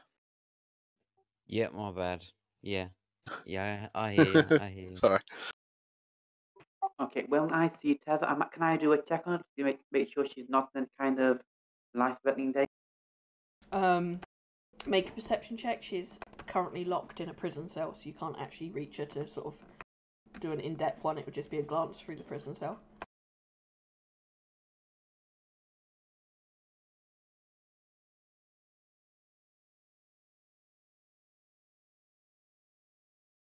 Yeah, you can see she's still breathing. Has been through the ringer. Just not tortured, but beaten up. She's got defensive wounds, so she tried to fight back as well. But she's very much alive, and looking in no immediate danger of dying.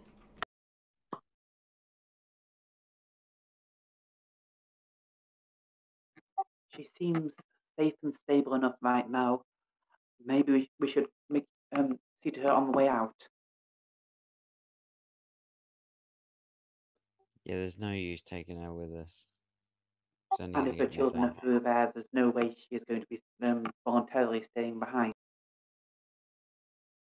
Exactly. Keep her here for now.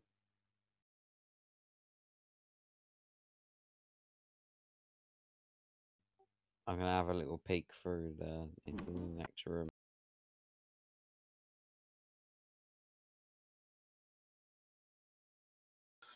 Draxus will say when he sees you peeking through.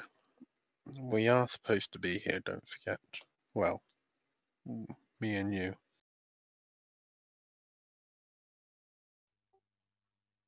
Well,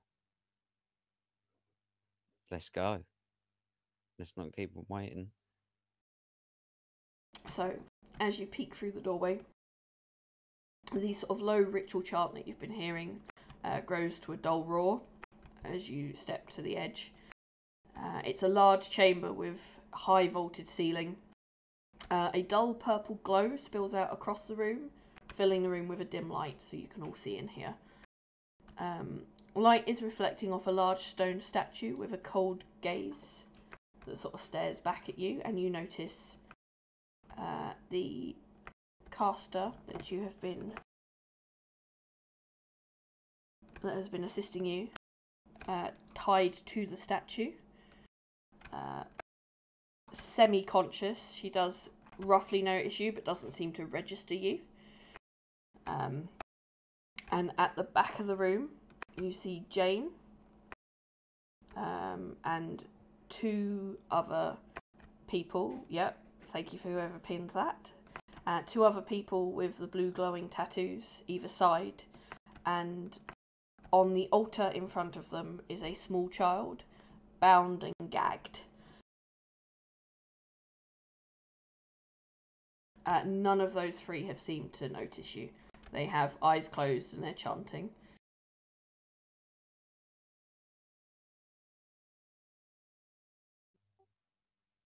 Right, what's the plan? I don't really know how this works with casters and the like. What's our best option? Can Draxus see in this room? Is there Yes. light? Yeah, there's light coming from all of the individuals. So Jane's glowing purple. Obviously, the 2 casters are glowing blue, and they're shedding enough light to make the room dim light.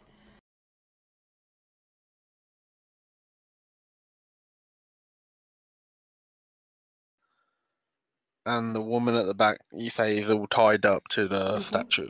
Yep.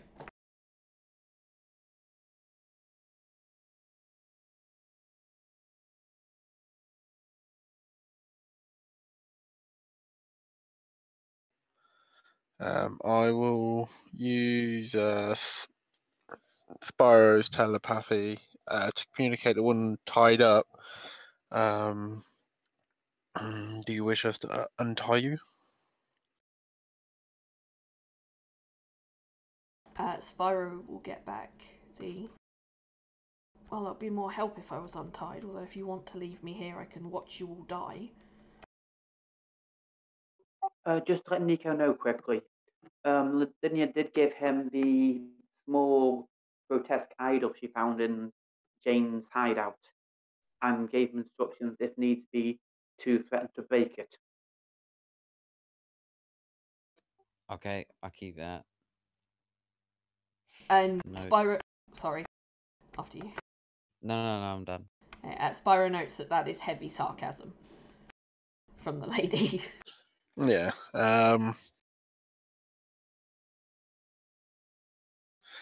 Draxus, again, through Spyro, will basically communicate to Nico to go and have a look at the statue that she's tied to and get ready to untie her, cut her bonds, basically.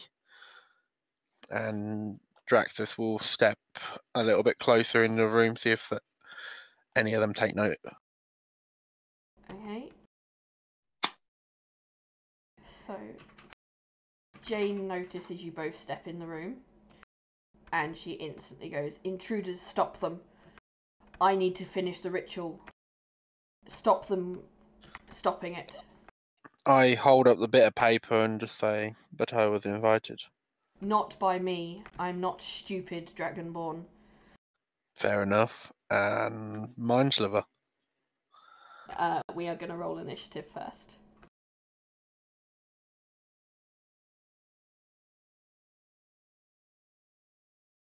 So everyone roll me initiative.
Okie dokie.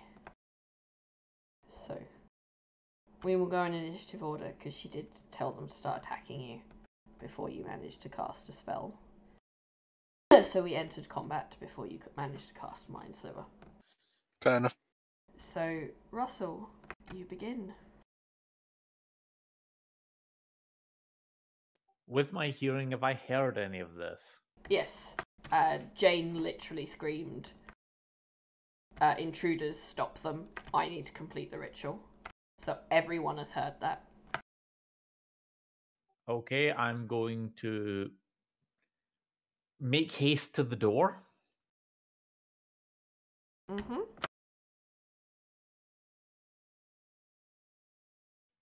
As I get to here, do I see the child on the altar?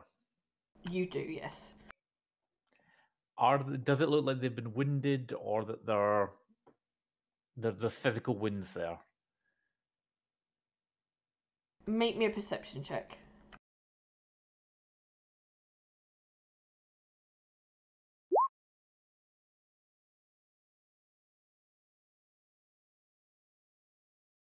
So there's no wounds on her. She's not currently wounded. Although Jane is currently holding a dagger in her hands. But she is terrified. She's literally the scaredest you've ever seen a person. This little girl.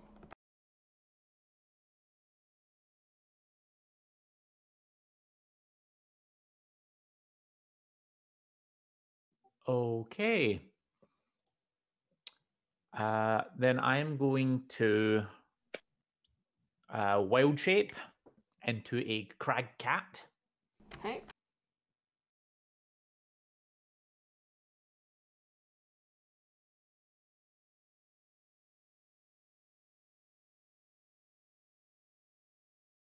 I'm going to. I'll do this as I'm running forward. I'm going to run up, and I'm going to pounce on Jane. Okay. Remind me, is turning into the crag cat your action? Bonus action. Okay. Circle of the moon.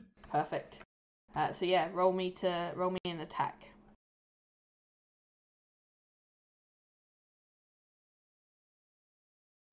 That's a really big cat. It's a really big Indeed. I will hit with a.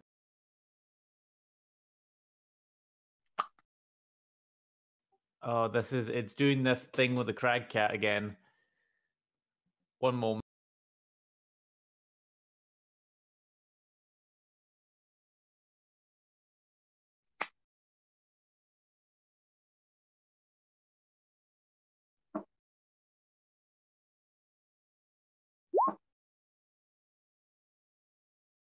$23. I'm fairly sure that hits. Yes, it does. So you knock her prone, I believe.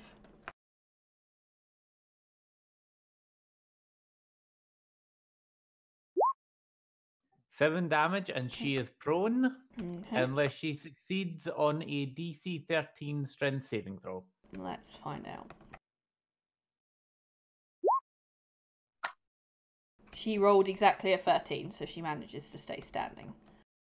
I believe. Did you say DC 13? DC 13. Yep, so she stays standing then. All right. And with my final bit of movement, I'm going to stand on the altar and try and physically, with my body, block access to the kid. I'm basically going to hunker down on top of it. Okay. That is fine.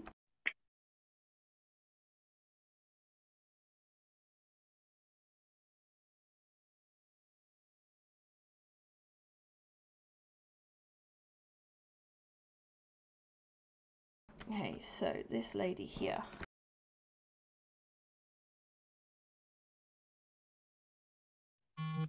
Is going to... What is she gonna do?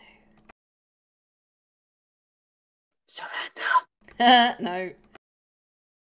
Repent of her sinful ways and join the good side. Good luck.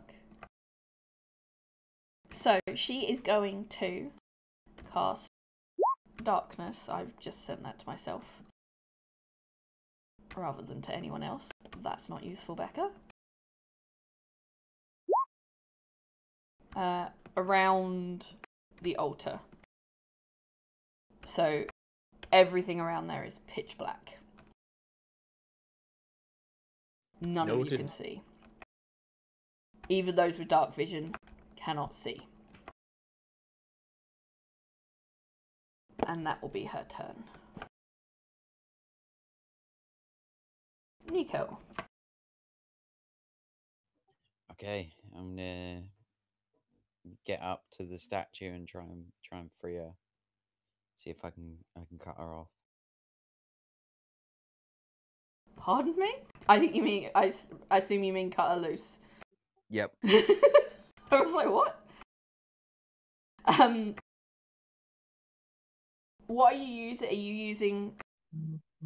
What weapon are you using, or what thing are you using to try and cut her loose, or are you just trying to pull at her bonds? How are you doing this?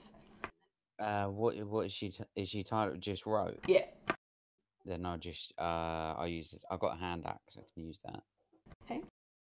Roll to hit.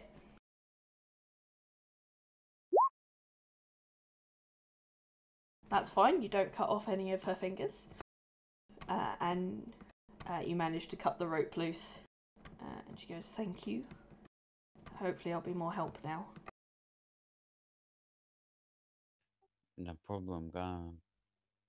I just hope I made the right decision. You go for it. You go. Okay. Access. It is suddenly pitch black. You cannot see a fucking thing. Well, isn't that annoying? And he'll use his action, annoyingly, to summon Spyro to himself. Sit on his shoulders, which means via Spyro he knows where they are within 10 feet of him, as Spyro has a blind sight of 10 feet. But that is my action for a moment, so bonus action.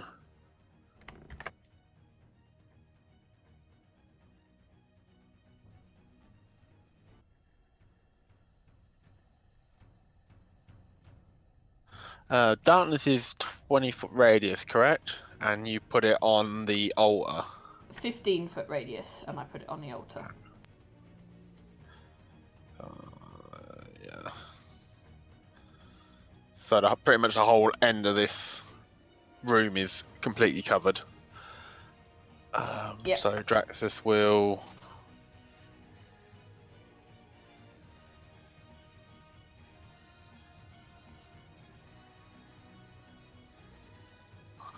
Yes, correct. He's going to move there, and he will use his bonus action to use his psionic power distance on Jane and the one directly in front of him.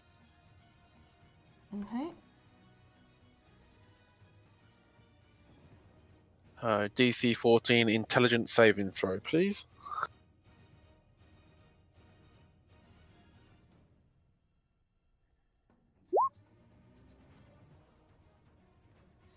So the caster, the blue glowing lady, saves.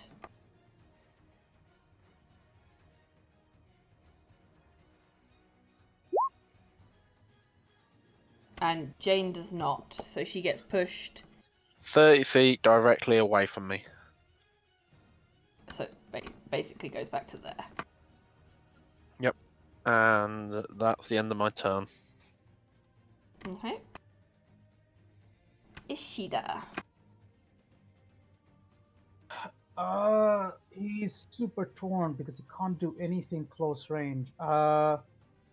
He's gonna run up to there. And then, can he see anything? You can see magical darkness all around one end of the room, and you see Nico and Adriana at the other end of the room. Okay, so I did 25 movement, so I've got 20 left. So I'm going to run up to as close to Nico as possible over there. And can I see Jane? Or is she in the magical darkness as well? She's just in it. So you Okay, can't see her. I will hold an action with my short bow. If I see anyone, I'm just going to take a shot. If I see an enemy, I'm going to take a shot at them. Good distinction.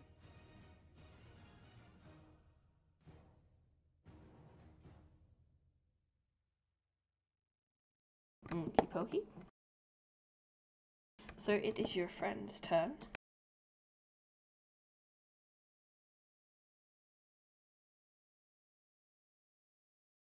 She is going to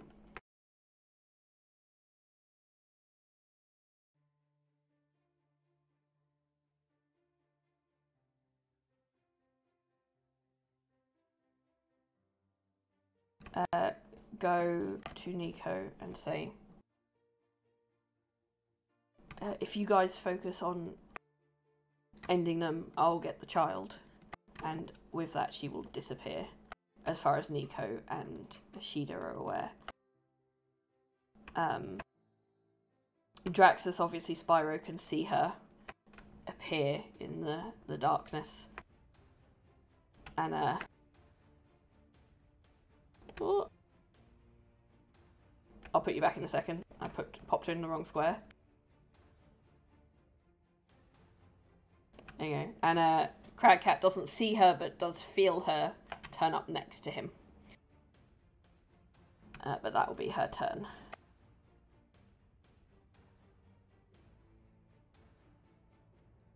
Jane's turn.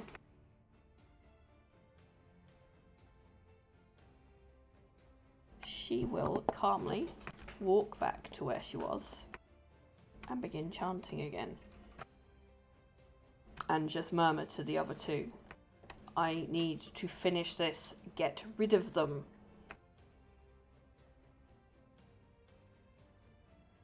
So, other spooky bitch's turn. That is what I'm calling them. She will step out of the magic darkness to there. So I believe Ashida was holding an action till he saw someone. Yep.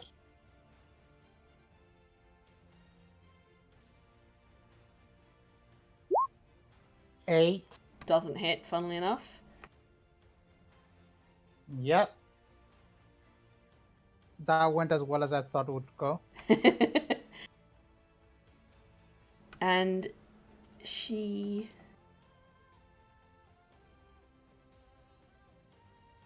points at Nico and goes, time for you to deal as much damage as you look like you should. And she will cast Ray of Enfeeblement at him. So I need to make a ranged spell attack.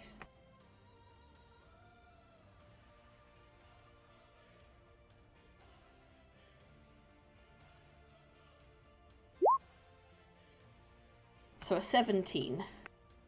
Oh yeah.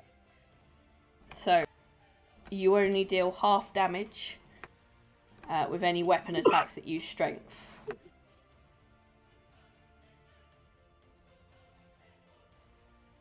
Okay.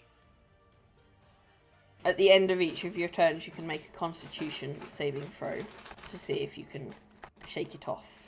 But until you shake it off, half damage with your weapon attacks. Okay. Ladinia.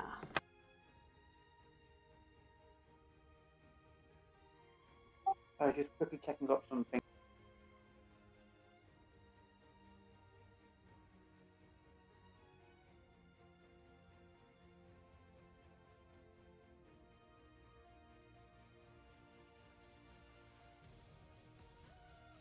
Okay, spell casting in battle. If you cast a spell that uses a bonus action, can I cast a different spell? Is that a lower level? No, so my rule is if you cast a spell that uses either an action or a bonus action, the only thing you can do after that is a cantrip. There is a feat in the Tal'Dorei guide that I will allow that allows you to cast 2 spells a turn, but until you take that feat, it's a spell and a cantrip. One of which has to be a bonus action spell or cantrip. Okay, so first things first, I'm going to move.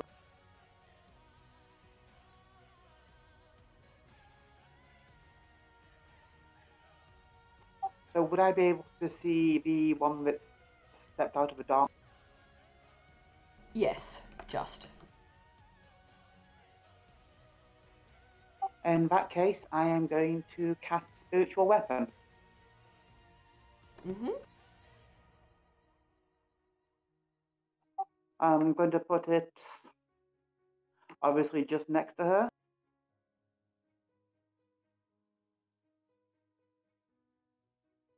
I don't have a token for this, so do I?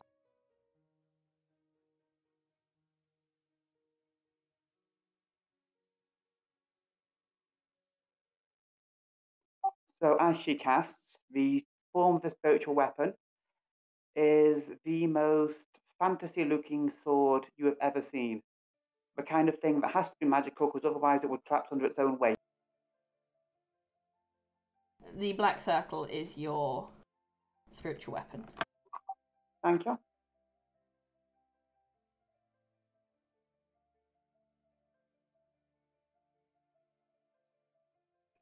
So of course it's going to take a swing. Roll.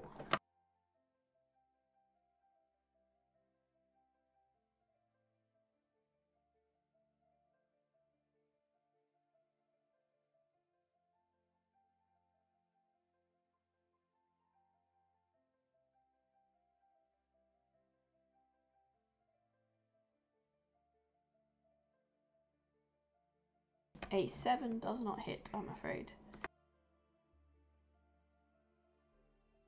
It's still there though.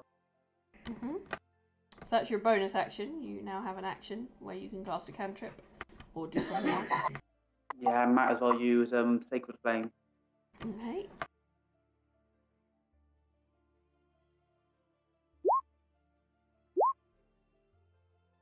So she rolls a 13. So she saves, so she doesn't take any damage. Yep.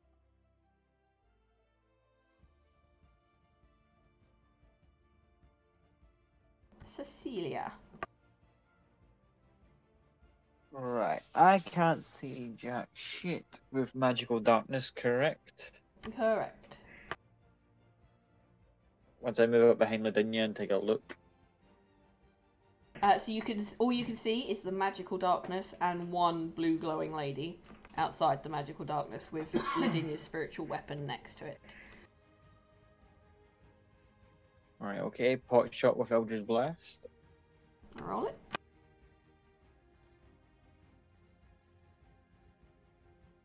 $18 hits. 5 points damage. Well, aye, 5 points. If I actually agonizing blast, so it would be 9 points damage, or is that already counted in? That's somehow? already counted. You got a 1 on Cool. the damage roll. Cool, I wasn't showing me on this. It just shows me the 5. Cool, and I will then just duck behind Lavinia again. Not in a cowardly fashion, but a sort of like, okay, I'm peeking over, take pot shot, and then just move back behind, and that's about it. Can't do much else if I can't see. Okay. Russell, your turn. Alright, I am going to grab the child by the scruff of the neck, basically. She starts screaming because she can't see a thing. And I'm going to... I'm attempting to lift her and basically take her off the altar, leaping to this area here. Okay. She is a bound, tied child, so I'm allowing you to pick her up without much effort, other than the fact she is now screaming her head off. But yes, you have her and you have jumped off to the side over to the altar.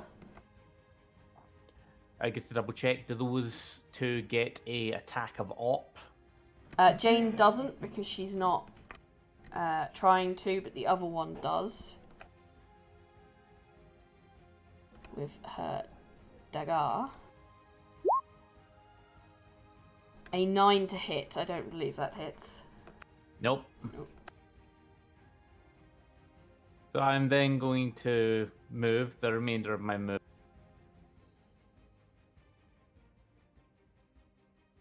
Okay.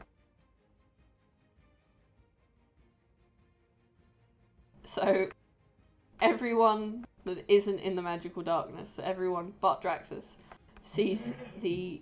Actually, no, because Spyro would see it, so even Draxus sees this giant cat come out, emerge from the darkness, with a screaming, terrified child in its mouth.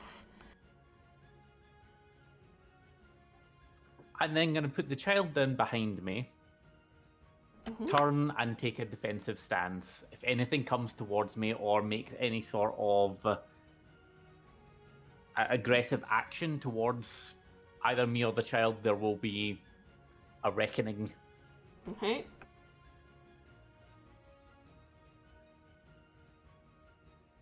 So, on hearing the child screaming, Ladinia and Cecilia, as you are still in that room, you see Terra start to stir and go, "No, my baby, what are they doing? No, please."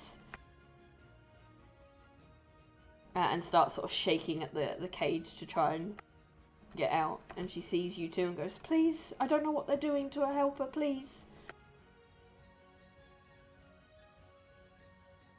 No, we're just sitting back doing nothing. What do you think we're trying to do, madam? Now, if you please. And I just kind of turn back and go, Cool. So this lady here, whose turn it is now,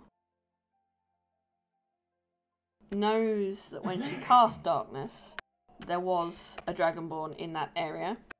So she is going to try and reach out and grab you. And do... Oh no, it's... Why is it called touch if it's not a touch spell? What? She's getting disadvantage anyway, so she's still going to try and do it. Cast chill touch at you. Yeah, I always find that one funny. remember the rule we made ages ago, Becca, is that it's no longer called chill touch, it's lich slap. Because it's literally everything but what it tells you. It's not Yeah. touch spell, it's a fucking, and it's not cold damage. It's ridiculous. But yeah, no, an 8 doesn't hit you, I believe. Nope. Nope. And that will be her turn. Nico! Alright. I'm still gonna rage.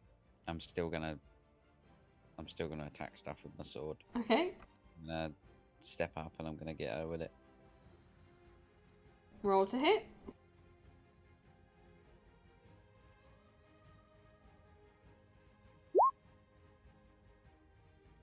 A 19 hits. Roll me damage. There's +2 because I'm raging and I get divine fury as well. Although half it because... Yeah, what's it so called? 17 half. So 8. And then I'm gonna stay there. I get to make my saving throw. Yeah, make me a constitution saving throw.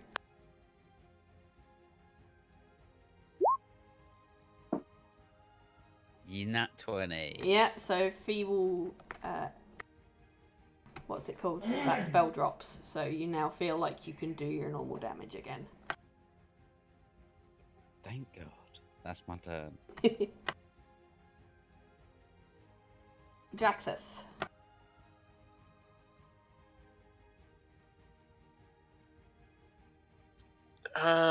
Quick question. I was just reading through the bracelet I got the other week. It's an action to open it. Will it be another action to cast a spell? Yes. Or would I be able to do it on the same turn? No, I'd count it as an action to open it and then an action to cast a spell. Right, I just wanted to double check that. That's fair enough. Then I will. I will just mind sliver Jane. So DC 14 intelligence save, please. With a 9, she fails. So she takes 5 psychic damage, and she has a negative D4 to her next saving throw, and that is my turn for the moment. Shida, your turn. I'm just gonna take 2 shots at this one over here. Oh, sorry, not 2 shots. A shot at this one over there because that's the only one I can see. 15. Does not hit. Damn it. I'm going to stow my bow and basically just run up to there. And that's my turn. Okay. Now it is your friend's turn. Having lost the child because the cat's stolen it, she'll go, well, I guess I'm helping you kill them then. And she will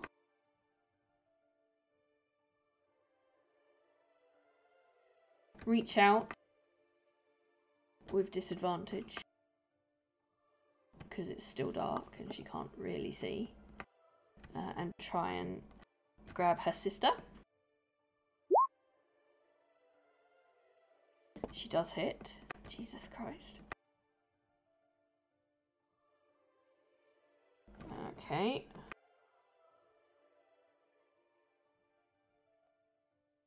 Sorry, maths in my head. Someone do me 28 minus 15. My brain isn't working. 13. Thank you. 13.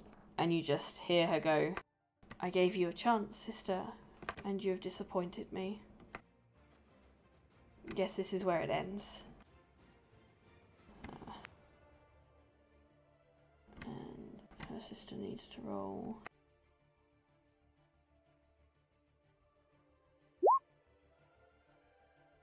And the magical darkness disappears. So you can all see now. So you can see Jane, you can see both of the ladies. Your friend, you see her gripping and basically draining the life from her sister. But the darkness is now gone. So, Jane's turn.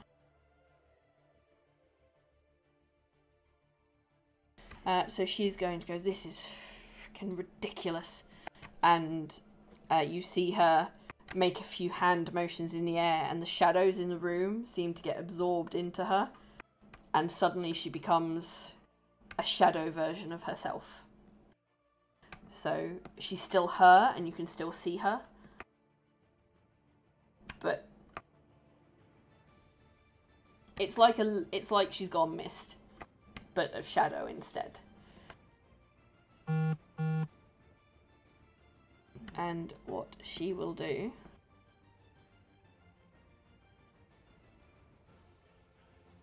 is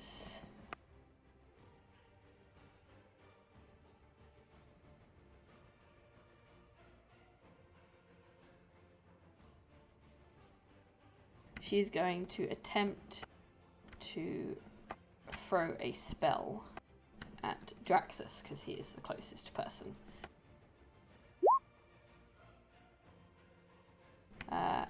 I think a 26 hits. Ooh, just hits, just. So you take 6 poison damage, and can you make me a Constitution saving throw, please?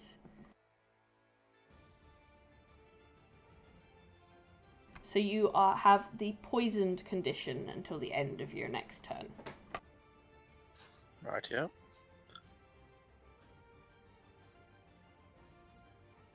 So it is this lady's turn now. Seeing herself surrounded, she is going to disappear again and reappear over here.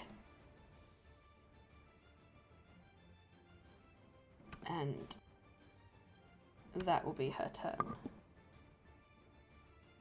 Ladinia, you can suddenly see! There's no dark anymore.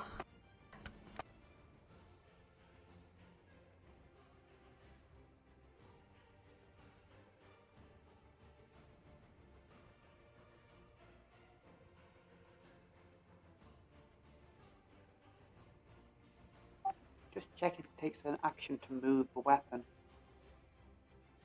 No, it's a bonus action.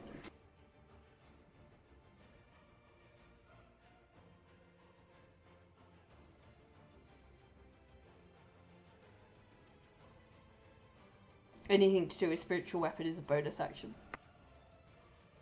I believe. Right, so I can actually move and use and attack it as a bonus Mhm. action.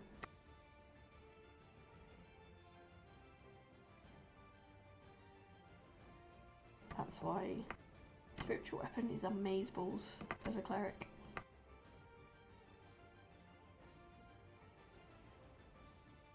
Okay, first of all, I'm going to cast Bless on Nico, Ashida, and myself. Mhm. Then I'm going to move the spiritual weapon. What does bless do again? Sorry. You add a 1d4 to your attack rolls and saving throws. That's right.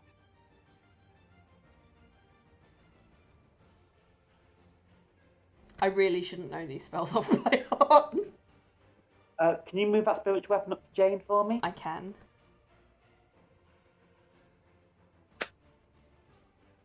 There, okay? Yeah, that'll do.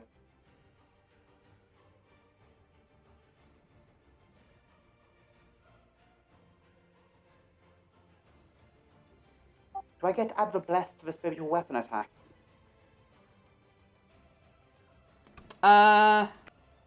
Yes. It does say attack rolls, yes? Yes.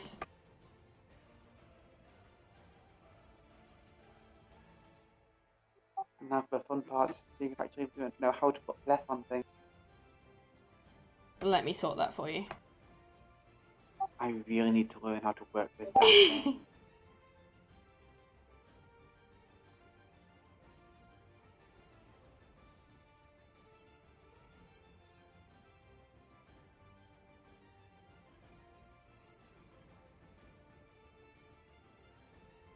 Done. Just roll it and it'll add it for you.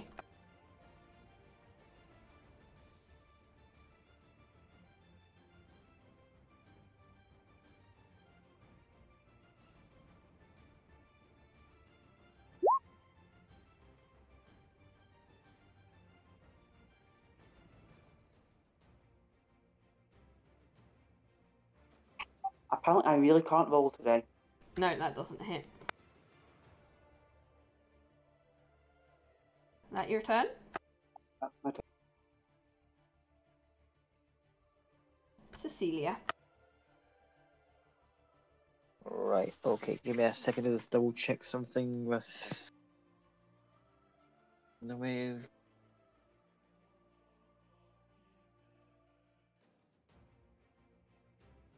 Okay, now that I can actually see, I can maybe do something else.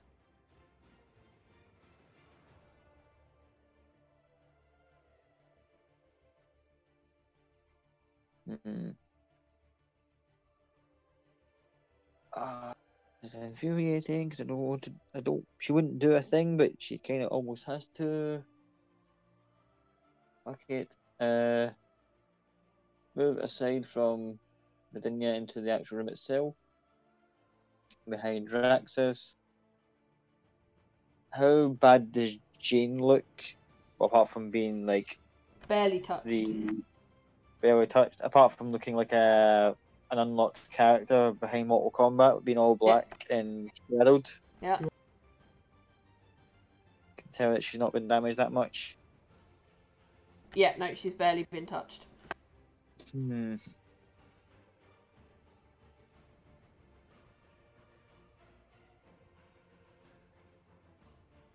Oh. See the line, Warlock. Eldritch Blast again. Mhm.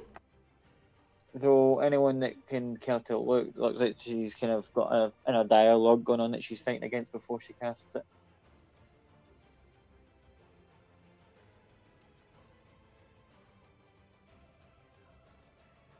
Not that the Reluctance to use Eldritch Blast, but Reluctance to do something else like, nope, do this.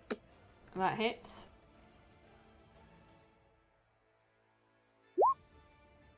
Nice. 11 points. Jane glares at you. She really didn't like that.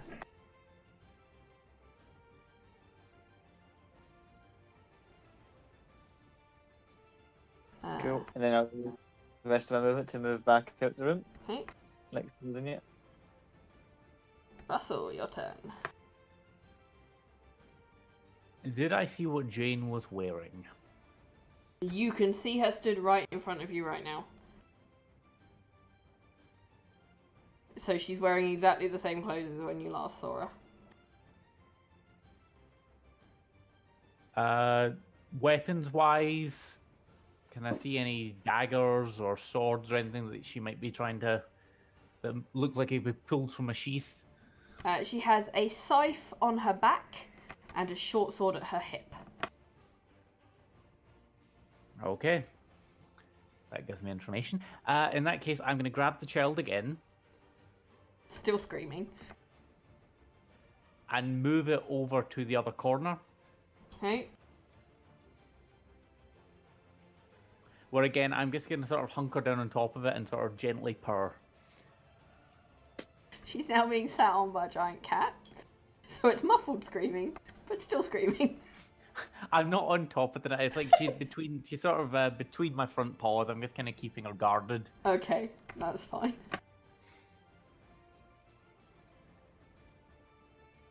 So this lady here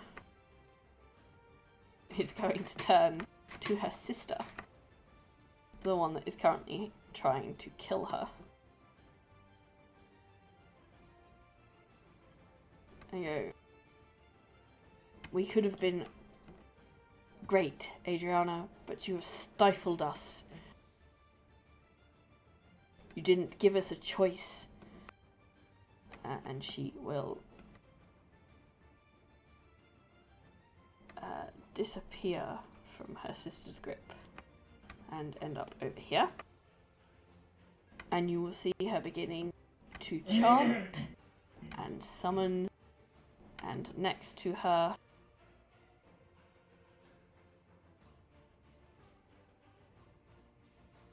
appears one of these.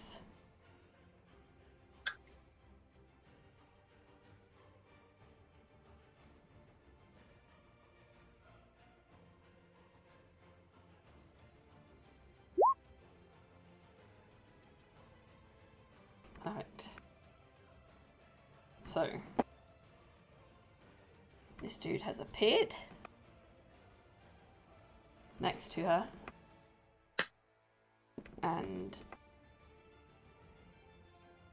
sets its eyes on the giant cat because it is the most obvious thing in the room. So it will float its way over and it will try and hit you. 19 to hit. 19 will hit the cat. Perfect. It does 8 necrotic damage.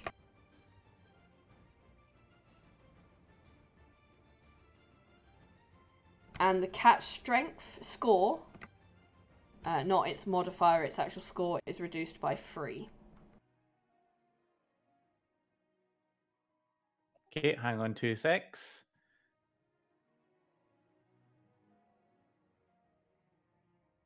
And its score drops by 3, yeah? Yep. Oh. Strength score. As you feel the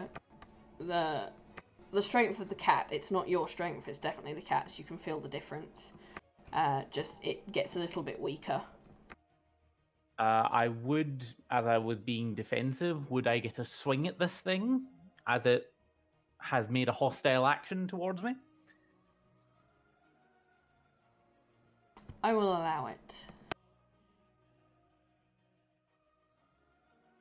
So I'm going to reach out and try and bite the beggar. Okay.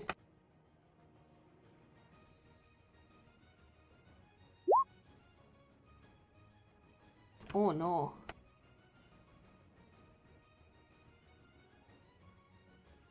Let me try and fix that.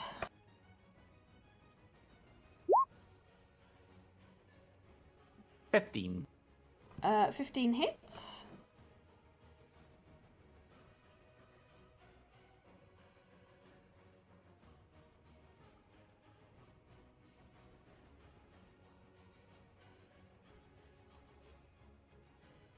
And it should work when you press it now.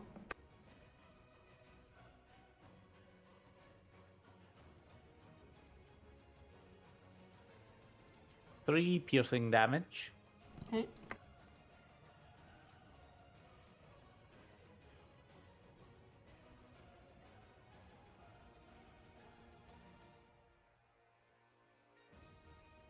Okey-pokey. So you notice it doesn't do as much damage as you would expect it to. I figured. And I was about to ask if that was your turn, but it wasn't your turn, it was the Shadow's turn. Nico. Yeah, that one that's kind of lagging before, right? Like this one? Mm-hmm.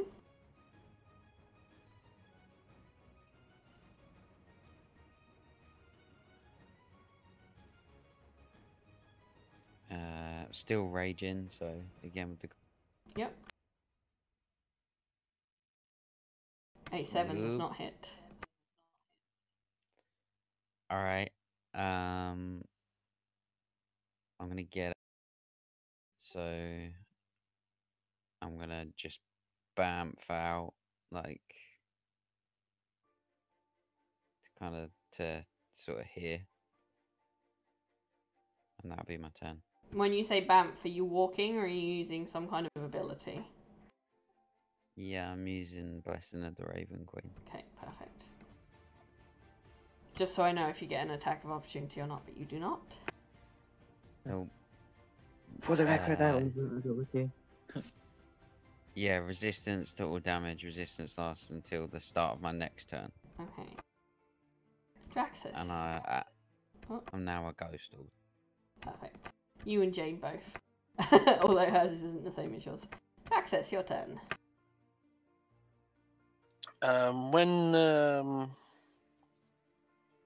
Celia shot Jane with the Eldritch Blast, did it connect normally, or because she's like wreathed in Yes. shadows? The Eldritch Blast connected normally. Right, let's see if this works. Draxus will start muttering, put his hand to his chest, pull out this 5 glowing smoke, and gesture it to the floor by Jane, and cast Maximilian's Earth and Grass. So, could she make me a DC 14 strength save with a negative D4? Mm-hmm.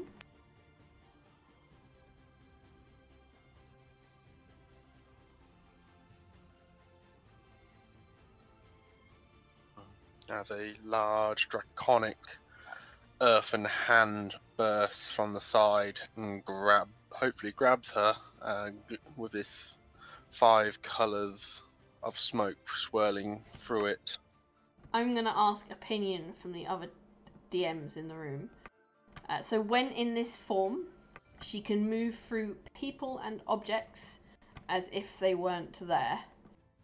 So, would Earthen Grasp grab her? Or would she be able to just move out of it? In your opinions? Tough call. I would say give the initial either half damage and then let her move through it on her next turn. Not on her turn, if you know what I mean. Is what I would say if she can move through solid objects, and a solid object trying to grab her wouldn't be able to hold its place. If I were ruling this, I would actually rule it as that she would have to make a save or a check against his spell DC in order to overcome the arcane force holding her. Okay. Yeah, I'd say the same. It's a spell attack rather than a physical one. So it's basically being used like a magic weapon used against. Alright. That's probably what I'll go for. I was considering, because it's a spell and not an object, I was like, I don't know which way to go. Well, My thought process was that it was like it's summoning Earth, like similar how grasping vine would do. It might be magical, but it's physical objects it's interacting with. But go with what you feel. We'll see. She might make the save, and then this will all be a pointless conversation.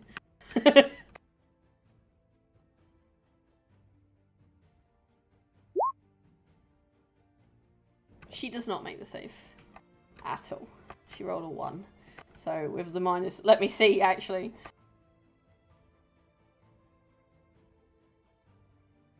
-3.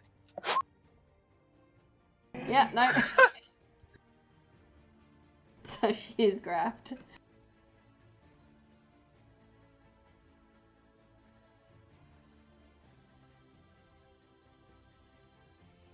Is that your turn? Draxus will smile and move. Probably. No, the big shadow thing over there. He'll just move back a little bit, and that'll be his turn. Perfect. Ishida. Ishida's panting a little bit, like he's a bit tired because his keys all run out, he can't do anything. She's grappled, you said, right? Restrained. Restrained. Does that mean I get advantage on attacks against her? Yep. So then I'll just run up to her and try to basically hit her twice with my knuckle dust. Mm-hmm. Sorry, the first one, that is a dirty 20. Yep, that hits. And then the second one is a 27. Also hits. So that'll be 14 damage total. And that's my turn. Perfect. Okay, so now it's your friend's turn.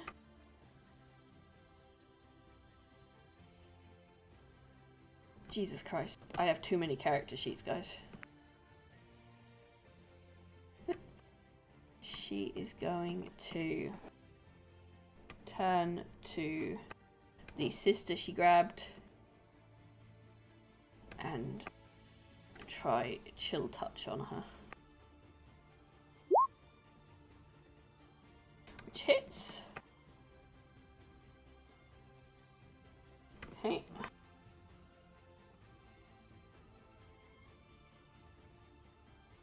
So that woman in the corner over here is looking very, very damaged. Very, very damaged. So... May I ask, is the creature she summoned a concentration? No, it's not. Sorry. So it is Jane's turn. So...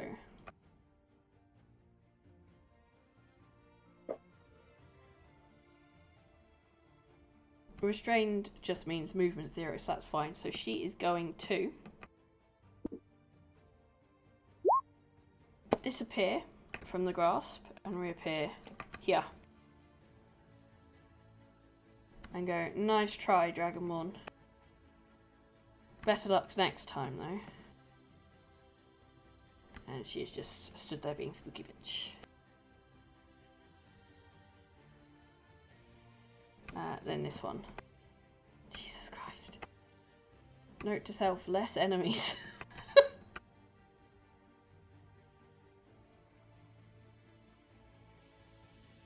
Yeah. So this one is going to move up to Ishida and grab hold of him, or attempt to grab hold of him. Does a 15 hit? No, misses. Hey, so she doesn't catch you. But she tried. Ladinia, your turn.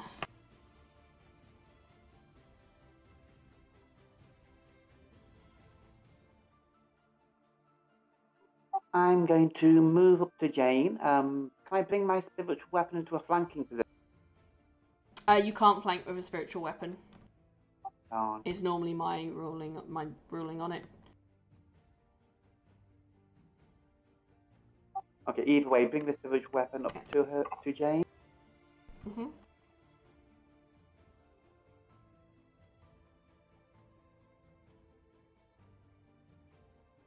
Oh yeah, I need to do that. I'm like, why is it not moving? Yeah.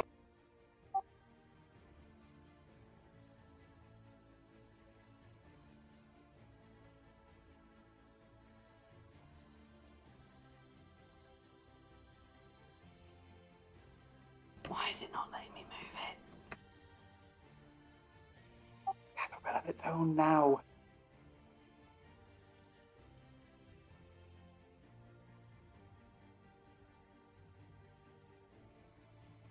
Let's see if I can actually hit something with this time.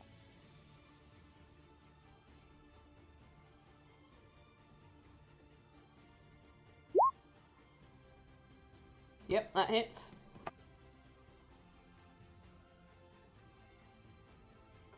So that's 10 force damage. Perfect. By the way, Ashida, when you hit her, you noticed it didn't do as much damage as you thought it should. Okay. Can I see the one in the corner? Yes, you can see all of the bad guys. In that case, I'm going to take my holy symbol in hand, point it towards her, and unleash a ray of energy with guide. Okay. And this is where I accidentally cast healing word on.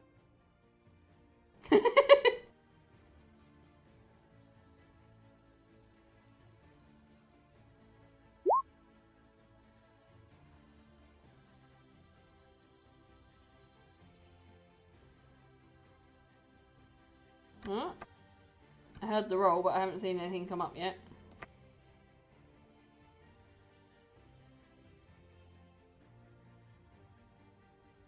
Is that just me?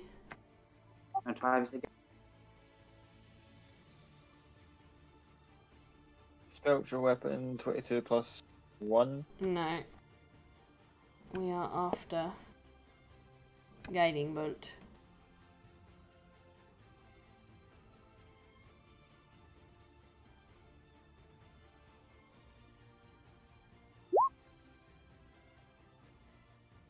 Oh, what is wrong with your spells?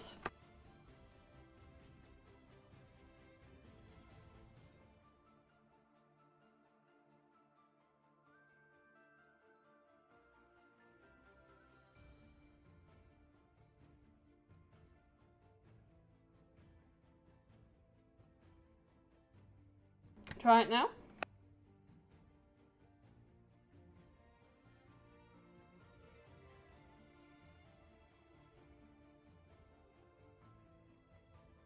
There we go. Yeah, so she crumples to the floor. She is dead. And no, before anyone asks, the shadow does still stay. But she is dead as a dodo.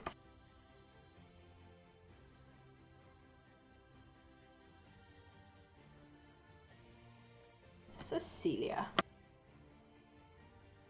Cool. Gonna step in.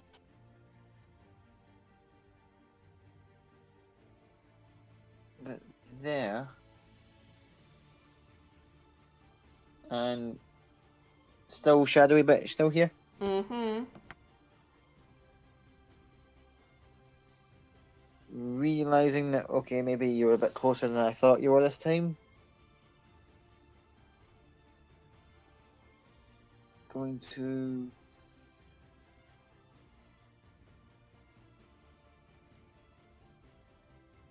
Gonna take my cutlass, can have a wee swipe at her. Okay.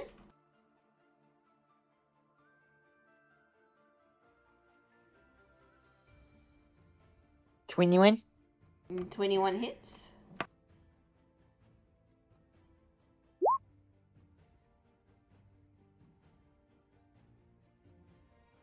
Okay. It's like 2 points of damage. You notice it doesn't do as much damage as you think it should. Of course. And again, discretion is a bit a part of valor. We're gonna regret this, but I'm gonna try and just like back out the doorway again. So she will take an attack of opportunity on you. She'll just grab her short sword and try and stab ya. A 9 I don't think hits. Thankfully not. Is that the end of your turn? Yep, that ends my turn. Russell. Giant Catman. Okay. Let me see. Nope, priority 1. I'm going to use my action to disengage, basically, from this thing. Mm-hmm.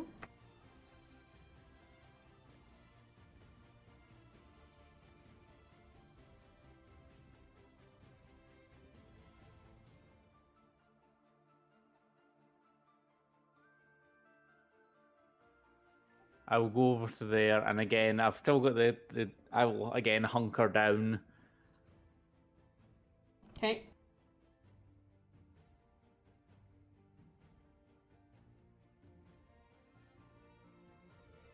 Is that your turn? All I can do. Actually, no, sorry, correction. I will heal 1d8 HP using a first level spell slot and the combat wild shape Mm-hmm. as a bonus action. Perfect.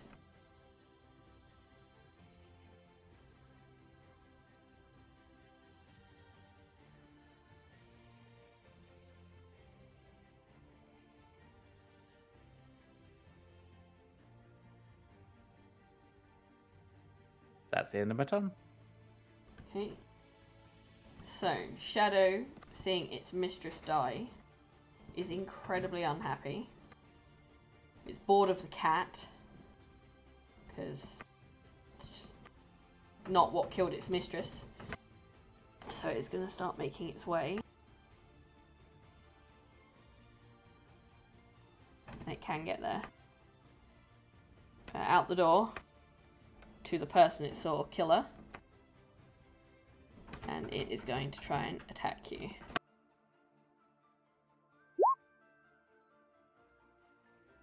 Which it doesn't do. A 6 does not hit, I assume.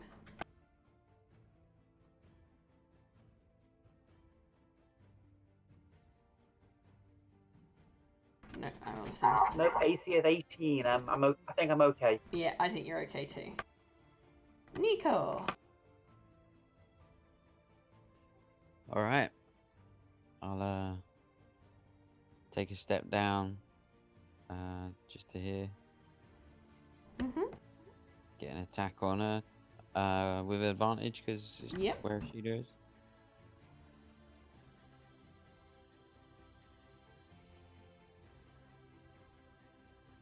Oh, I forgot to put the advantage. It's fine. Oh, A 23 hits. 23.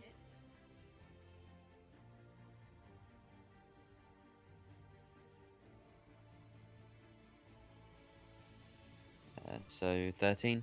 Okay. She is on her last legs. Alright, I'm just gonna stay put. Okay. Draxus.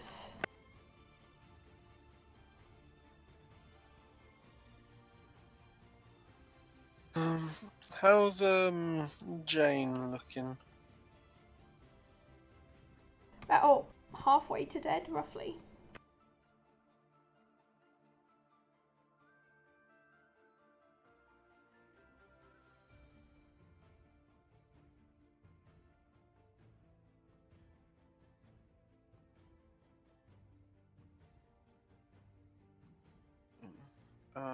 Yeah, let's go for a nice and easy magic missile.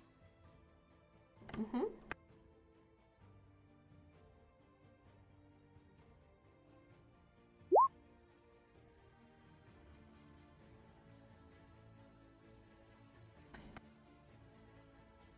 Okay. Don't know what happened there. I think magic missile is auto hit, isn't it?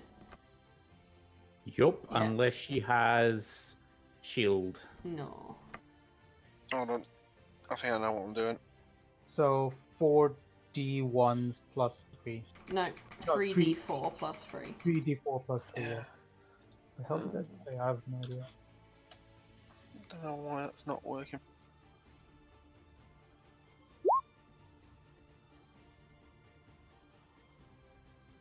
Just delete it and re-add it to your spell list. That's what I've been doing with Ladinias when they don't work. So 9 points of damage, and I'll sort that spell out. Don't know what's going on there. Yeah, and that's the end of Draxis's turn. Ishida. Okay, I did see that this shadow thing did attack Latinia, right? Or move Mhm. wherever it You was. can see from where you are. Ah, fuck yeah. I'm going to just dash towards, like run towards this thing. I'll take the opportunity attack. Okay.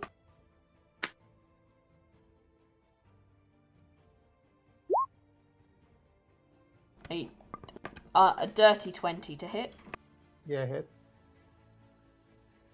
You take 3 points of damage from the opportunity attack. Don't care. I'm gonna get there and then just knuckle dust. Mhm. That's a 19. Hits. So 5 damage and natural 20. That will be 8 plus 4, 12 damage.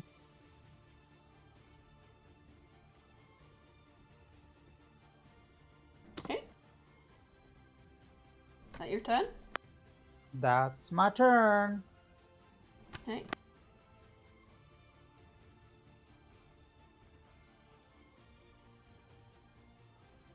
This lady is going to turn to the woman that is stood next to Nico right now and go, do you really want to follow her? There'll be no returning once you go. I'll make sure of that. And her sister will just go, are you so sure that we won't be able to return? And she'll take that as her answer and go to attack her.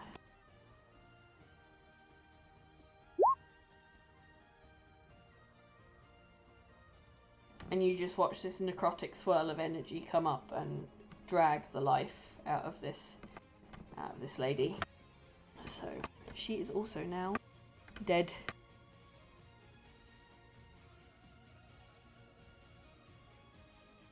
And then it is Jane's turn.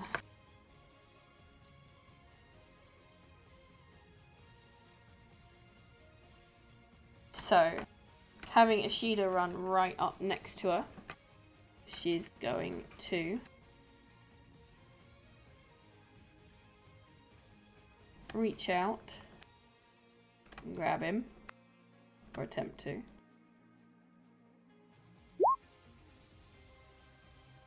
Contest strength, is it? She's not trying to grab you. Oh, okay. But she does not hit. She does not manage to grab you. So that is the end of her turn. No, actually, she will take the attack of opportunity if you choose to do it and move back into the corner. Yep, I'm gonna take a quick punch. Mhm. So that will be a 29 to hit And that hits. and 7 damage. Okay. Ladinia.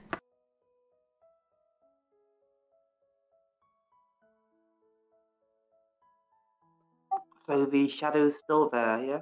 Uh-huh. Okay, I'm going to move the spiritual weapon up to Jane and take a shot at it with her. Okay. And I'm going to grip the stand with 2 hands. Okay.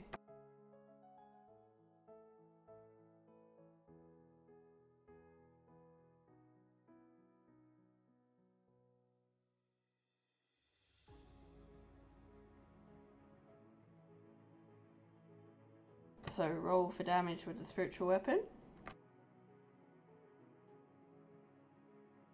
13 does not hit.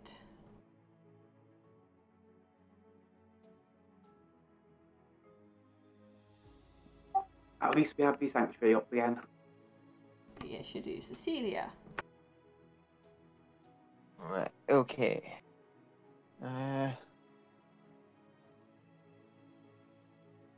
Step behind Lavinia and fire over her shoulder at the spooky motherfucker over here. Mm-hmm. With a Eldritch Blast again. Yeah, 20. that hits.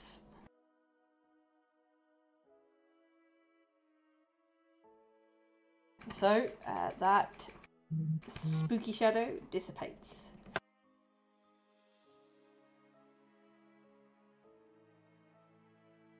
Cool. And once it dissipates, I will step out into the empty space where it used to be. Look around, assess situation, see that there's Jane up here and friendly blue over here. Mm-hmm. Call it Jane is like, perhaps if you were to, I don't know, give up, we might not need to do this. Otherwise, you know, at that point you've pretty much screwed yourself here. Okay. She will note that. And pretty much, you'll see her, she disregards it. She's like, eh. Basically, you get the response of, sorry, 2 seconds. There you go. You get the response from her of, darling, if you think this is going to be my last stand, you have another thing coming. If I end here today does not mean my line ends. So bring it. If Cecilia had earrings, she'd be asking someone to hold them right now.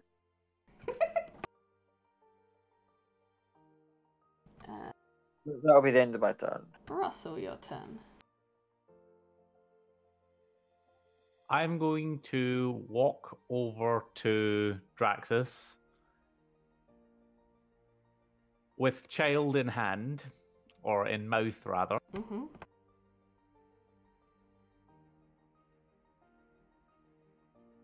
And sort of drop him at Draxus's feet. Oh, drop her at Draxus's feet.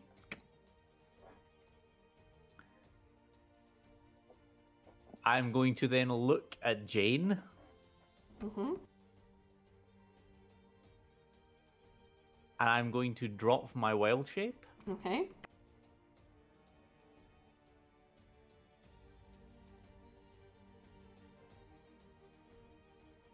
Which is a bonus action. Mm-hmm. And I'm then going to extend my last second level spell slot, and I'm going to whack a moonbeam on her. Okay.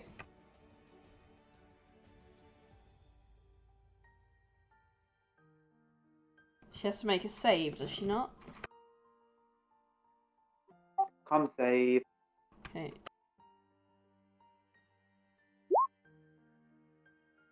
A 14? My save is 15. So she fails, okay. Again, she does not take as much damage as you'd expect.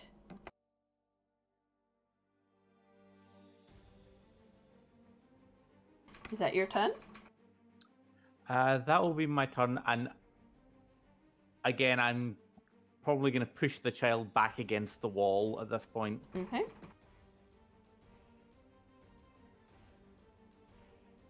Miko. Alright. She's gonna take a run and a swing. Just Go get for it. right up to a reckless. Okay.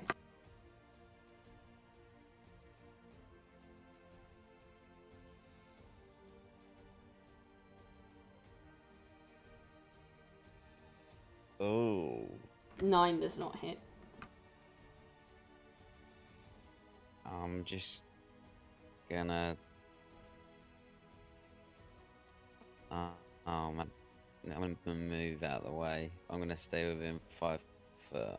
That's all I'm gonna. Okay. Just so everyone else can pop a shot when they need, and that's gonna be my turn. Access.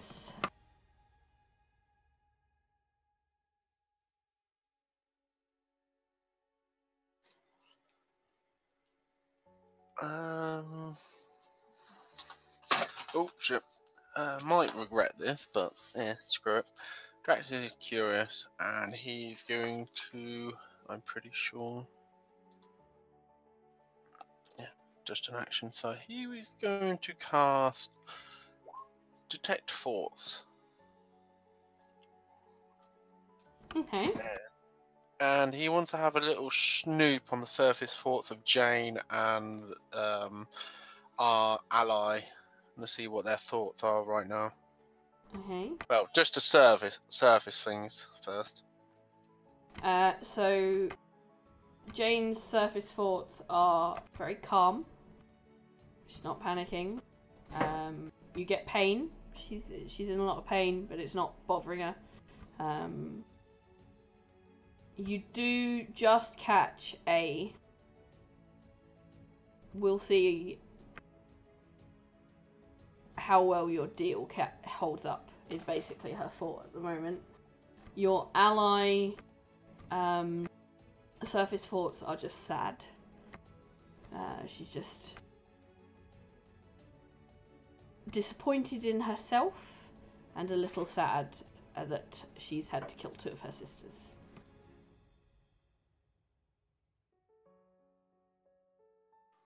Yeah, screw it. I'm gonna try and delve a bit deeper into Jane's if I can. So that would be a wisdom save.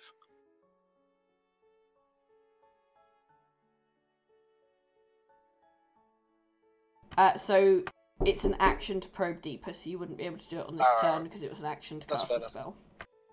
That's fair. And that will be Drax's turn. Ishida. Yeah, I am just running up to her and punching her twice. Mm-hmm.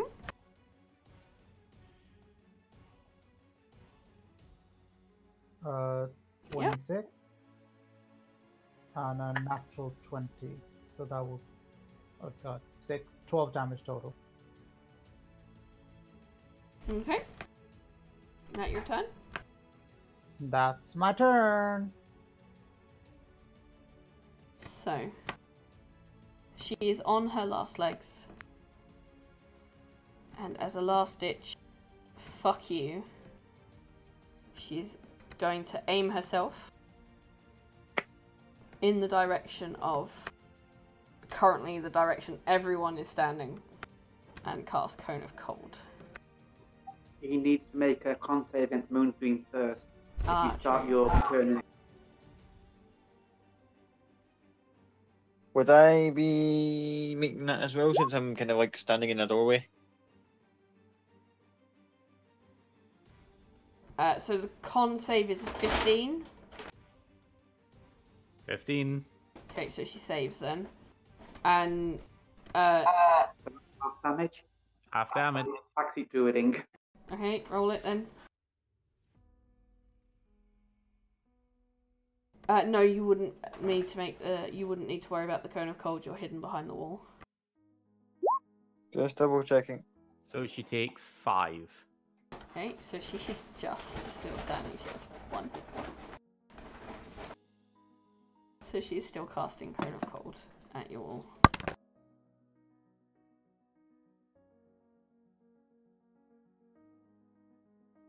So can everyone make me so? Nico, Ishida, Russell, Draxus, make me Constitution saving throws.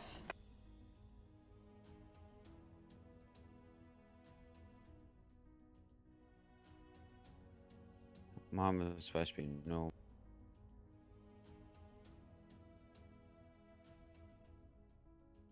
No. So Russell saves, Nico saves, Draxus saves, Ishida does not. So Ishida, you take 34 points of cold damage. Draxus, Nico, Okay. and Russell, you take half. I'm down. 34. Right. Quick question. I'm at 9 at the moment. I take 34 damage. That's my hit points total negative. So then I'm dead. That's insta death. So take away 9 from the 34. Yeah. How many hit points, how much damage is that then? That would still be 25. So what's 25. your normal hit points? 19. Yeah, Instant death. you're insta-dead. Well, shit. Oh shit. I guess he just stands there frozen. Well, Becca, you've now earned a reputation as a stone cold killer. That was terrible. Get out. Just leave. That is the end of her turn though. Becca, Yeah. honest person here. Me and Draxus kind of, I assume, shielded the kid from the force of the blast. I'm allowing it, yes. Thank goodness. Well, at least, like I said, my body would have made a very effective cover. I was just sitting there like thinking, wait, hold on, where was that kid positioned again? Just until you mentioned that, I was like, wait, oh fuck. And the lady just about stands. She's barely standing, but your ally is up. She can join the club on that front. Ladinia, it's your turn. Okay, I'm going to channel divinity. I can do 5 times my level of healing, spread over 30-foot area, but no more than half health to anybody. So, health all that. Yay, how much do we get? So, level 3, right? That's 15? 15. So, I need to spread that over each of you. So, how many people are really in? Well, I'm Oh. down. I'm down too. Cecilia will, if you're splitting it between them, just go point to them, even though she's like staggering at the moment. Okay, so 5 to Russell, 5 to Draxus, 5 to Nico.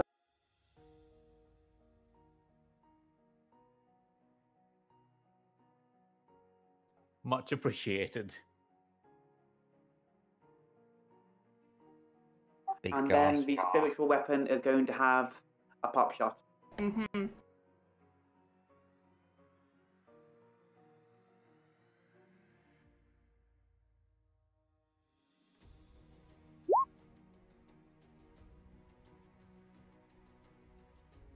Okay. How does your spiritual weapon want to do this? Spinning in the air, then suddenly cutting to a direct stop, point straight towards her chest, and then straight. Okay. And she crumples. The shadows that have clung to her dissipate. But she goes with a smile on her face. She's not worried, she's not scared. In fact, she's quite looking forward to it. But that is the end of combat.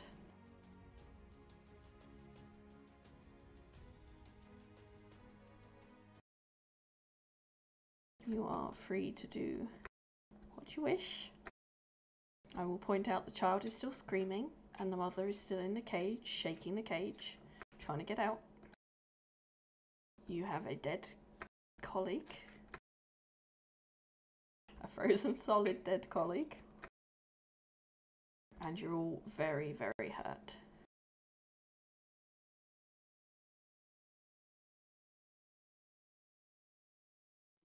I'm going to go over to Ishida and just examine the icy corpse that is our former friend. I'll use thaumaturgy to play a sea shanty to the kid to hopefully try and calm them down a little bit, just a little sort of like joyous sailor tune. Walk out and then speak to and try and get the mother out.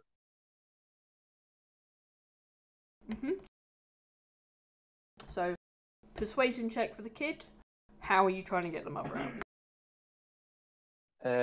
Cutlass can try and break the lock. Roll me- Actually, Eldridge Blast. Okay, let's back off away from the lock, from the cage a sec. Go to the opposite end and persuasion check. You want for the kid first?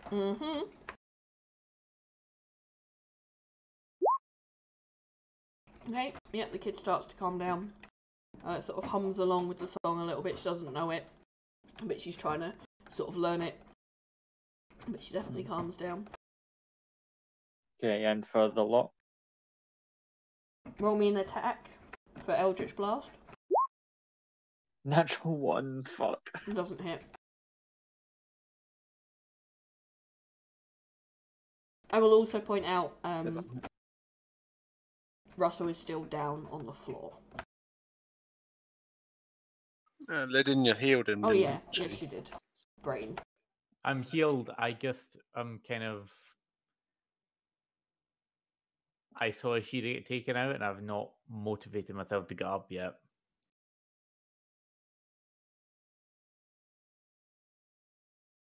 Yeah, so the channel divinity, you got the sound of rushing waves as the life poured over.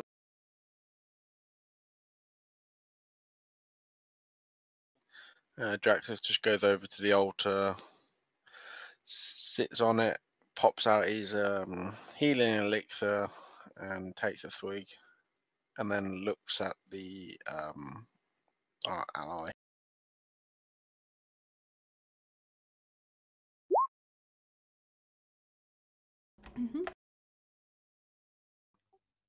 Nico's gonna kind of get up off the floor, see what's going on. I turn to Lavinia and say, I'm sorry. I know you and him have grown quite close. I'm not sure what I can do, but I can at least make it pass on comfortably, and I'll kind of show my symbol with the Raven Queen. Would I recognise that? Roll me a religion check.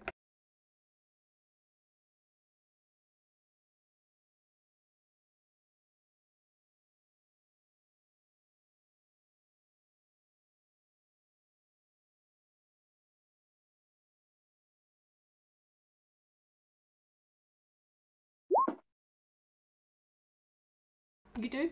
It's a fairly common religion even in your part of the world. You are aware of who the Raven Queen is and what she represents.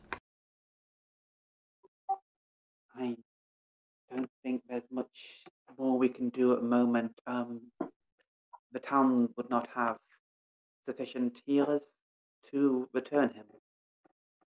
Also, I do apologise. I know you said not to heal you if you were down, but it was a stress moment. I understand. Well, we'll. I'm sorry, there's nothing I can do, but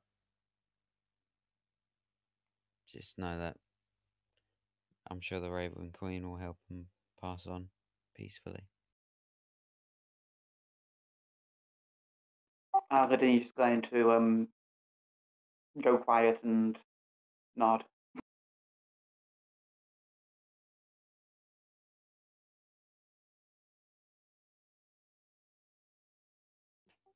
Back over to Draxus and just say, found anything about it? You had a little look about? And he sort of stretches and brushes off some of the frost and such. Not really. That was a bit more annoying than I thought. Turns to. He doesn't turn to the ally, but Spyro will communicate and say, and basically send over. We'll need to talk private.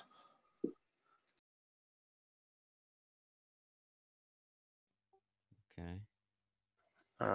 Well, to the ally, Draxus just looks at you. Oh, that one. Yeah, yeah, yeah. Just grabs your hand and go, I suppose so. And he'll start having a look around with Nico, checking the bodies. Miss Lavinia, could I have a word? Yes, Russell. How how can I help? I'm not sure if I should mention this. I don't want to get people's hopes up. There is a chance he could come back. It's a slim one and a long way off, but he could come back. How could this be done? There is a group of druids that my friend told me about. It's possible that they might know of a rite that can call him back, though he would not appear as he is now. I mean, his body would be taken and it would come back maybe something different. This is powerful and chaotic of nature, but it could perhaps be done. From what we saw, he already had a chaotic core to begin with. I'm not knowing him well enough. I'm not sure if this would be something he would want. I know he had things he wished to achieve, so maybe we could at least try. I'll try and reach out to. When we get back, I'll try and reach out to the druids and see if they can accomplish this. It's I just didn't want to mention it to the others. I don't want to get their hopes up.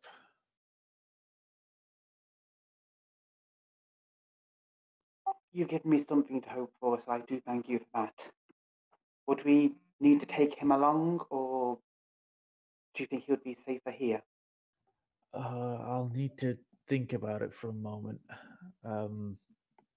Give me a few seconds. I'll see what I can remember about it. This is hazy as all hell. I know the feeling. I know that clerical rites can restore life, but my skills have not yet reached that level.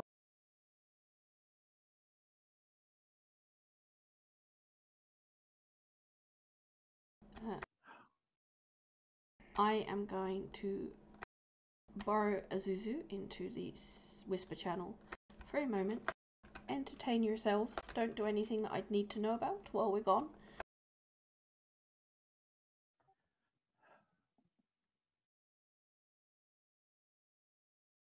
Hello. Hello. Give me a moment. No worries.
we are back. Having had some control of my fingers, would I be able to kind of maybe tap on the ice? Yep. Just to kind of give them an indication that, get me out. Let me have a look, see who would notice it.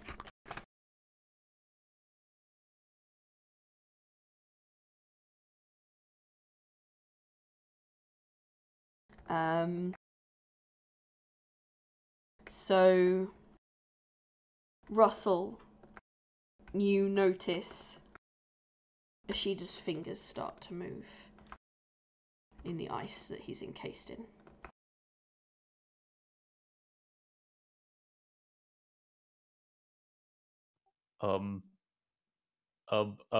Miss Lavinia, and I'm gonna, you know what? Actually, he wouldn't care. He's gonna slam his hand down on, or put his hand above Ishida's body and just dump a cure wounds into him. Okay.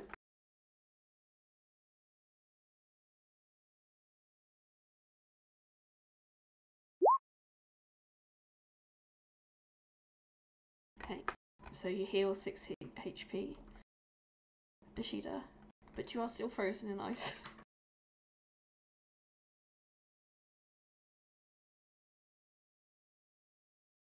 I'm gonna try to see if I can make the tapping louder. You get the impression that they're aware, because he just cast a heal at you, that you're aware that they're aware you're still alive.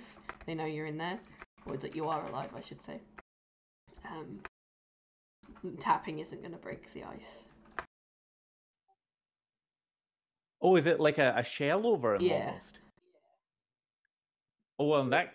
Yeah, Kona I will. knows you turned into an actual icicle. Ah, in that case, I will conjure a ball of fire in my hand with produce flame and begin to thaw him. Cool. It takes a moment or two, but you manage to get him out of the ice.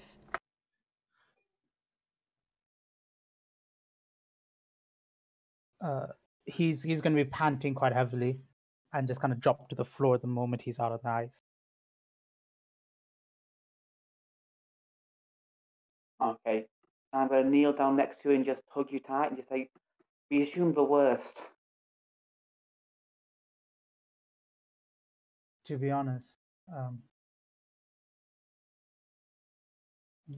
you were right. How I'm here, I don't know how I'm back. I thought I died as well. But I made bet with the idea that I might die in this quest.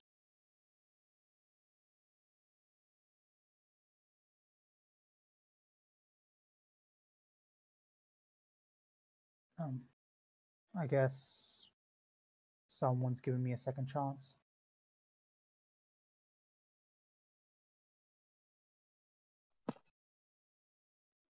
I'm so glad we didn't break your hand off.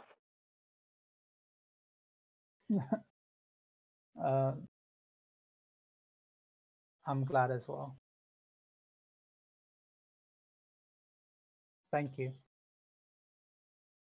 for not giving up on me.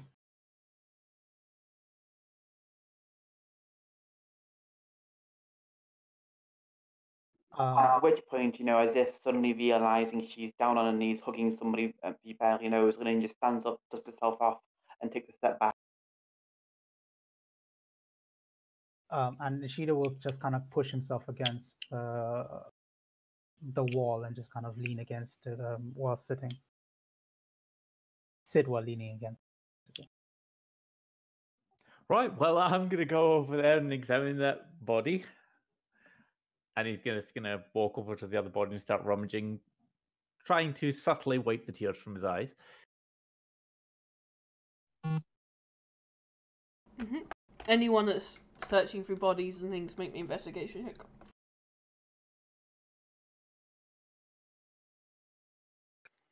Were you aiding me, Sam? Yeah.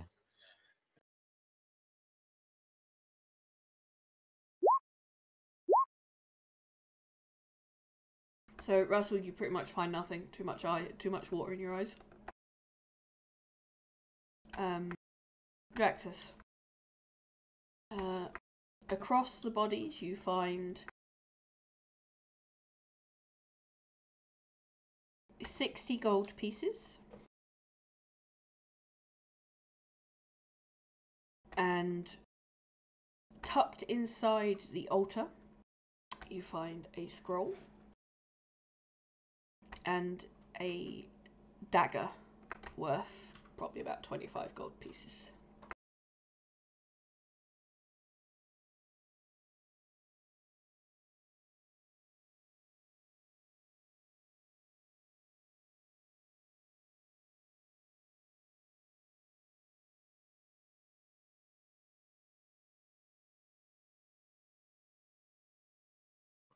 While Draxus is rummaging through, he will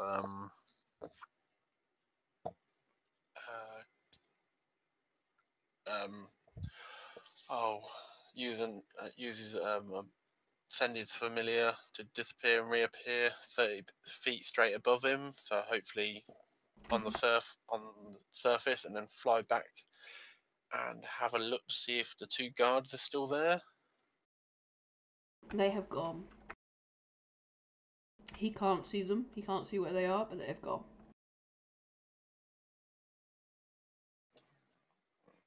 He'll have quickly fly down and just have a look to see if he sees any signs around the building of anybody coming in or out of it. Make me a... Is he just glancing from the air, or is he actually going down and taking proper look? He'll have a little fly around.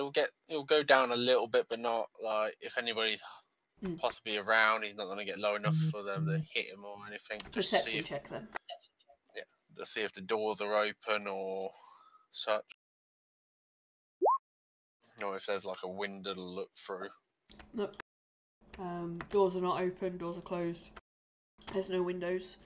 And there's no sign of them. Doors don't look like they've been opened.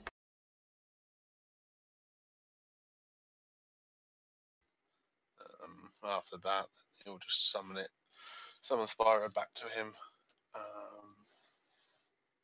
and then sort of while everybody else is sort of finishing rummage around at the top or dealing with a shooter, he'll go down to our ally and just say quietly under his breath, I assume there's some more information we need that I definitely would like to know, but maybe for a better time.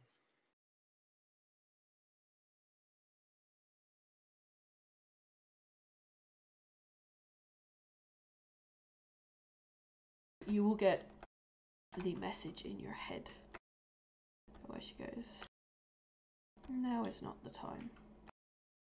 I have cleaning up to do, and by the looks of it, so do you. However,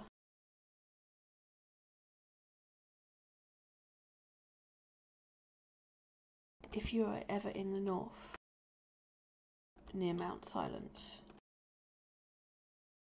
send me a bell, and we can have a discussion.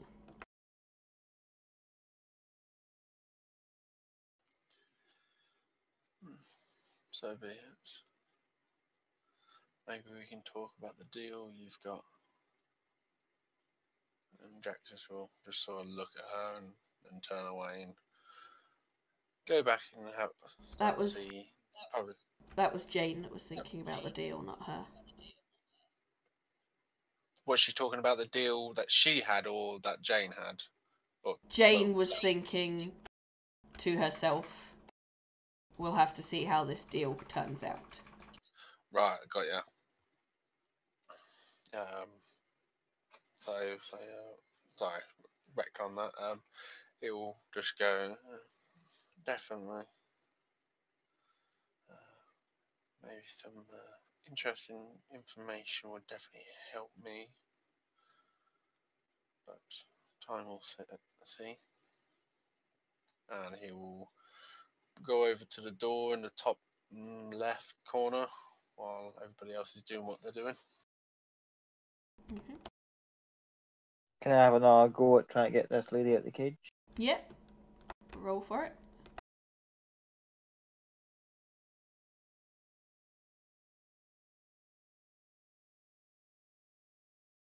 Nope. A 9 does not hit. Can I take another go since Yeah. getting rather infuriated, stomping about, shooting at this thing? Okay, so 17 hits, roll me damage.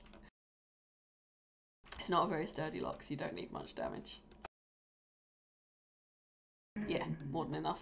The lock splinters into a million pieces. And the minute it's dead, not dead, what am I talking about? Destroyed. The lock was secretly a mimic, it wasn't at all. She bolts out of the cage and runs into the room trying to find her little girl.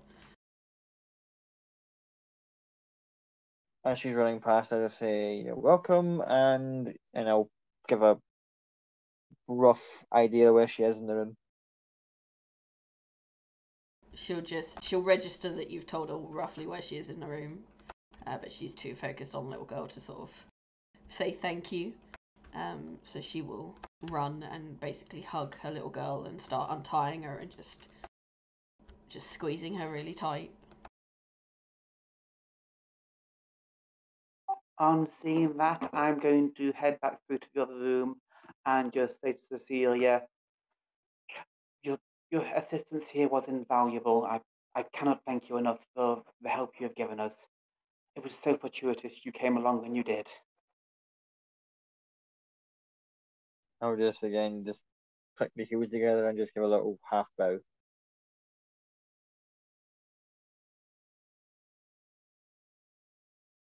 Is there anything to do, your ladyship? Just You have done more than enough, and please, I feel we should dispense with formalities. Vidinia, if you will not mind.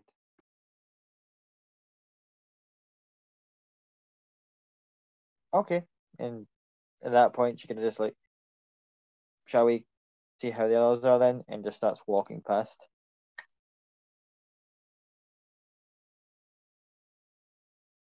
Yeah, I'm clearly just going to take a moment in that room to lean against the wall and catch her breath. Okay.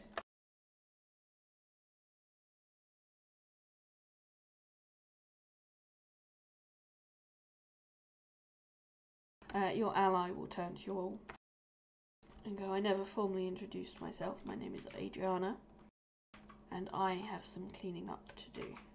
As you are well aware, my sisters were not the only two involved. It appears that my coven is getting out of hand. So I will thank you all for your assistance, and I will take my leave. If you're ever up in the north, look me up.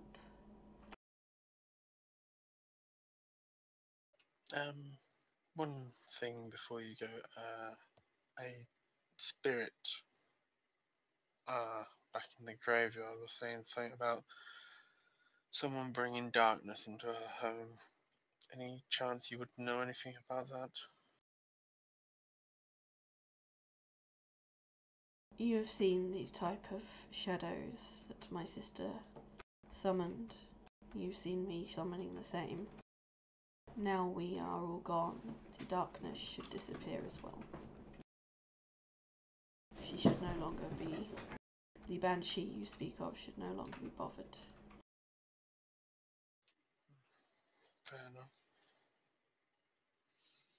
Is that the summoning, is that a thing to your coven or a specific spell?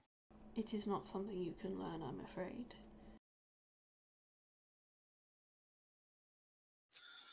Oh, that's fair enough, but we will see in time. And he will nod, sort of bow his head slightly, and turn around and head to the door. She will then start to fade out of view, and just as she fades out of view, she'll go, it has been interesting to meet an amethyst. I have met Emerald and Ruby, but never an Amethyst before, and she'll disappear. Drax's head will snap round quite quickly to catch the last view of her as she vanishes. And then he'll sort of go back to what he's doing. I'm going to go over to the mother and child.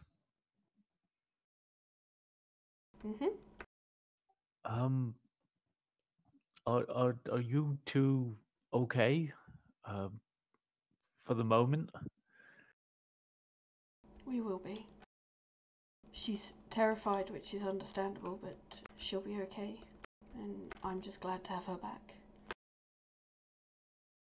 I'm very sorry that I had to kind of scare you a little when I was a big cat. Not my intention. It was just the best way to get you away from the bad people, I'm afraid. Little girl will turn to go, it's okay. There's just lots going on. I was a little bit scared. I'm a big girl. I understand. You helped save me. I'm glad. Do you have everything you need to leave? Is there anything you need, or should we just get you back home? Her mum will turn around and go, I think we are both a little worse for the wear at the moment, so we will probably, if it's safe, bed down here for the remainder of the evening and then head out in the morning. I assume my son is being well taken care of. Artin, once he found me disappeared, would probably have put someone in place. I think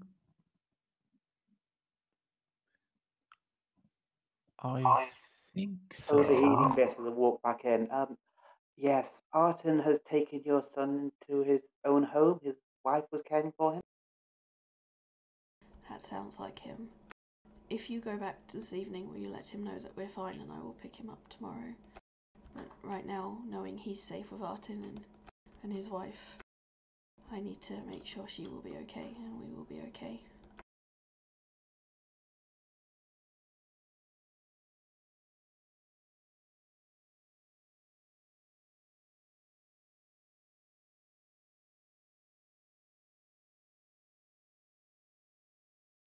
I'm actually going to head back out into the corridor. You said there were 2 cells, right? Yes. I'm just going to have a scrabble, just squint my eyes, just to make sure there's not signs of anything else in that other cage. Make me an investigation check. And Drax, is you going through the door that you see up the top there? Yep.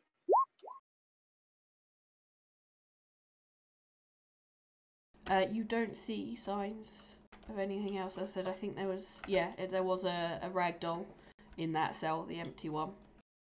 But you don't see signs of anything else. Can I use my quarterstaff to fish it out?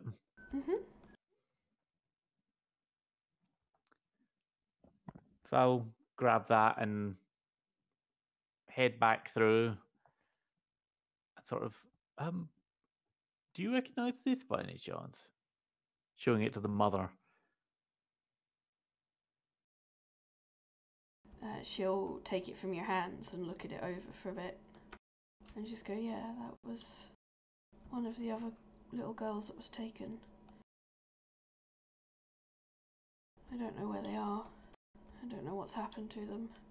Considering what they were trying to do to my little one, I can only assume the worst.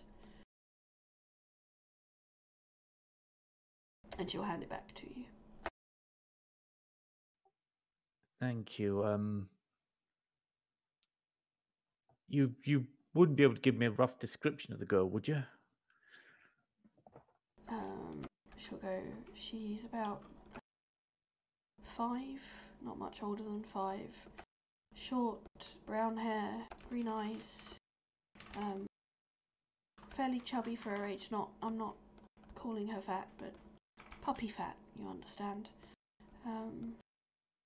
Unfortunately, I don't know what she was wearing or anything when she went missing. That's just, I know there'll be someone keeping an eye for her, and if she's not found, we can at least give them some closure. Her name was Adele, and her parents lived 2 streets over from mine.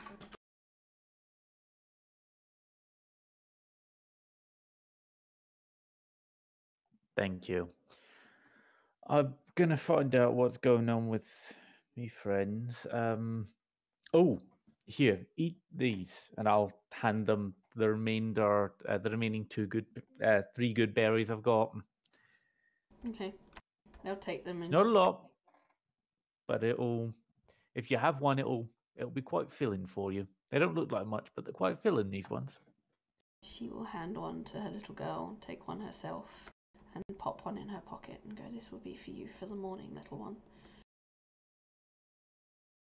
And they'll both eat them, and then she will pick up her little girl and just go and find a quiet corner and start rocking her and humming her to sleep. Draxus, make me an investigation check if you would, please.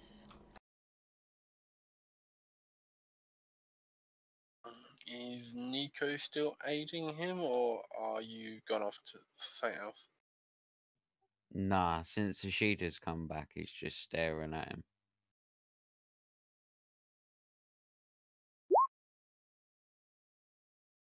Okay, so you find 218 gold pieces, 343 silver pieces, 822 copper pieces. You find a small pouch with 2 beads in it, feels ever so slightly magical, and a thick worn leather satchel with a large bound book inside. But this room looks like a study. There's a desk that was covered in papers, which is where you found the book. Quickly scribbled notes over the papers.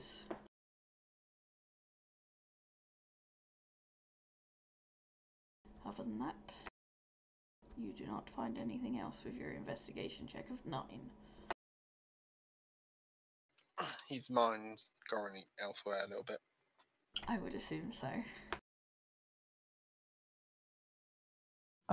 Is there anyone around me other than Nico? No, I believe Lavinia is off over where the kids were, so it is just you and Nico at the moment. So kind of, I've got my head between my legs, between my knees, and just kind of taking a moment, kind of looking down the floor. I'll just kind of whisper to him, saying, "She wants to talk to you."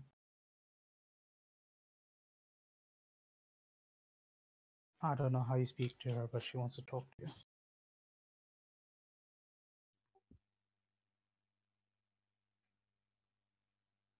I don't really know how it works either, but I'll try later. It seems that our goals are now officially aligned. I need to go to the Shadowfell as well.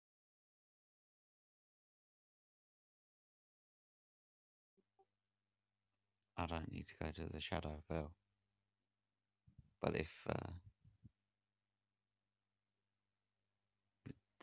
there's definitely some connection. Hmm.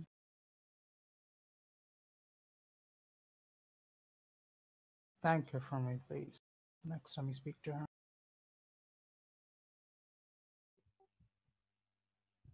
Sure. Yeah.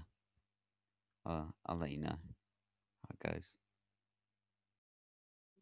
He'll kind of give you a pat on the shoulder.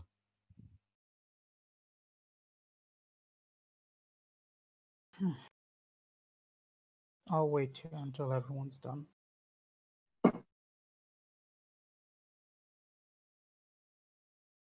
And I'll continue to just kind of ruminate, sitting there.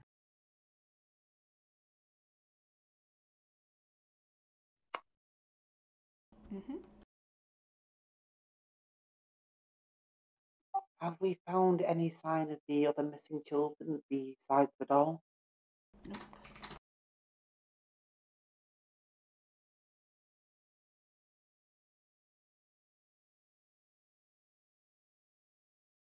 There is no sign of any of the other children here, other than the ragdoll.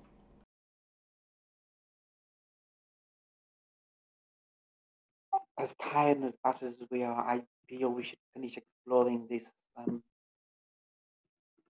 area just to see if they are fine. I know hopes are low, but we must ensure that we have exhausted every avenue first. Hearing you say that, she's not quite asleep yet. The little girl will pipe up and go, "There was someone else in the cage with me, but they took him yesterday, and he never came back.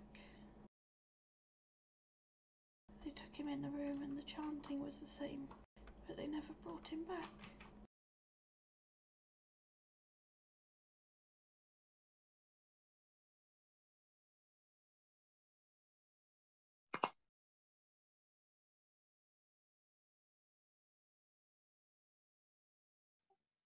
Miss Lavinia, when Drexus and I were talking about that book that we found,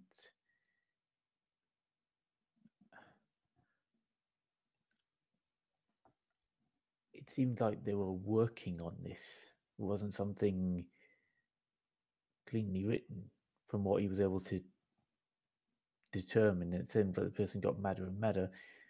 Maybe it took a few tries, if you get my drift.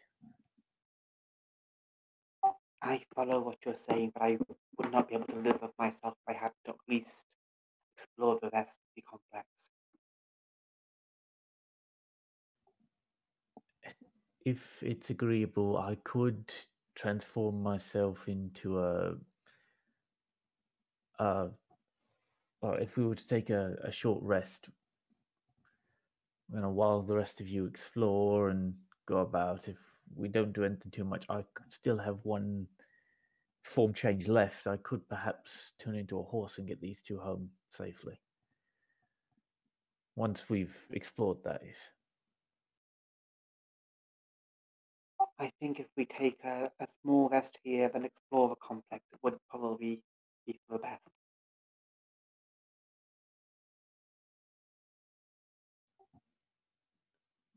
What say you two?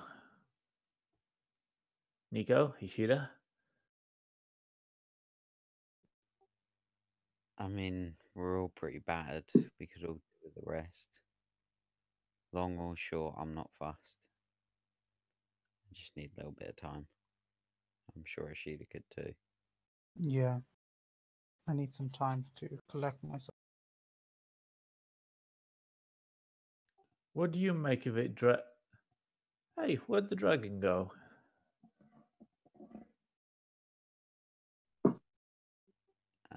He's young. He's probably getting into some sort of mischief.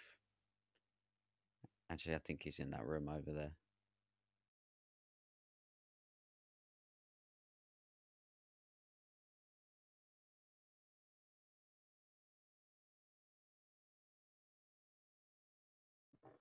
Guess I'll wander over to the door and poke my head in. Drexus, are we taking a rest or are we going on? You're walking and Draxus is sat at the chair at the desk. The place is sort of turned over, but very sloppily. Just sort of things just like slid side to side, and that's about it. And sort of just like spinning a dagger on the table. Mine's completely miles away at the minute.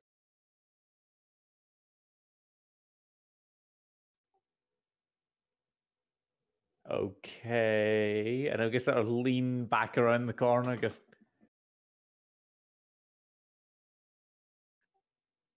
he's reading. Well, it's normally best not to disturb him when he's reading. Boy gets his head in some books. Right. Well, this has been an interesting day, and I'm just going to completely faceplant onto the floor and start snoring.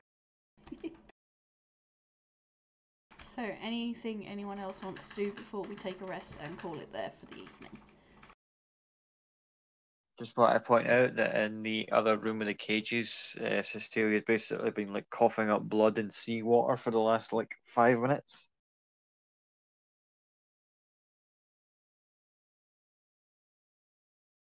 Muttering to herself, like, "Oh, thank fuck, I don't need to pretend to be around that pompous bitch anymore."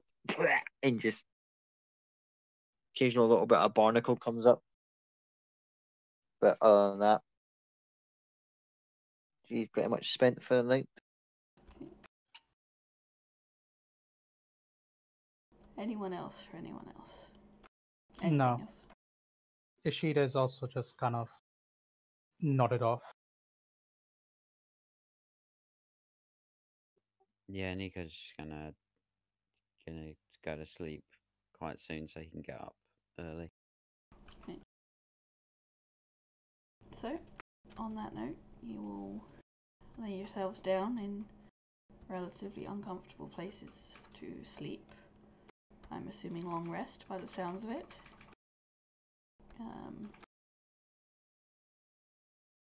Draxus is reading his book. I assume he will go to sleep at some point. If not, we will deal with that next session. But we will end it there. So we will say good night, stream. Night Stream. stream. Bye bye. Bye.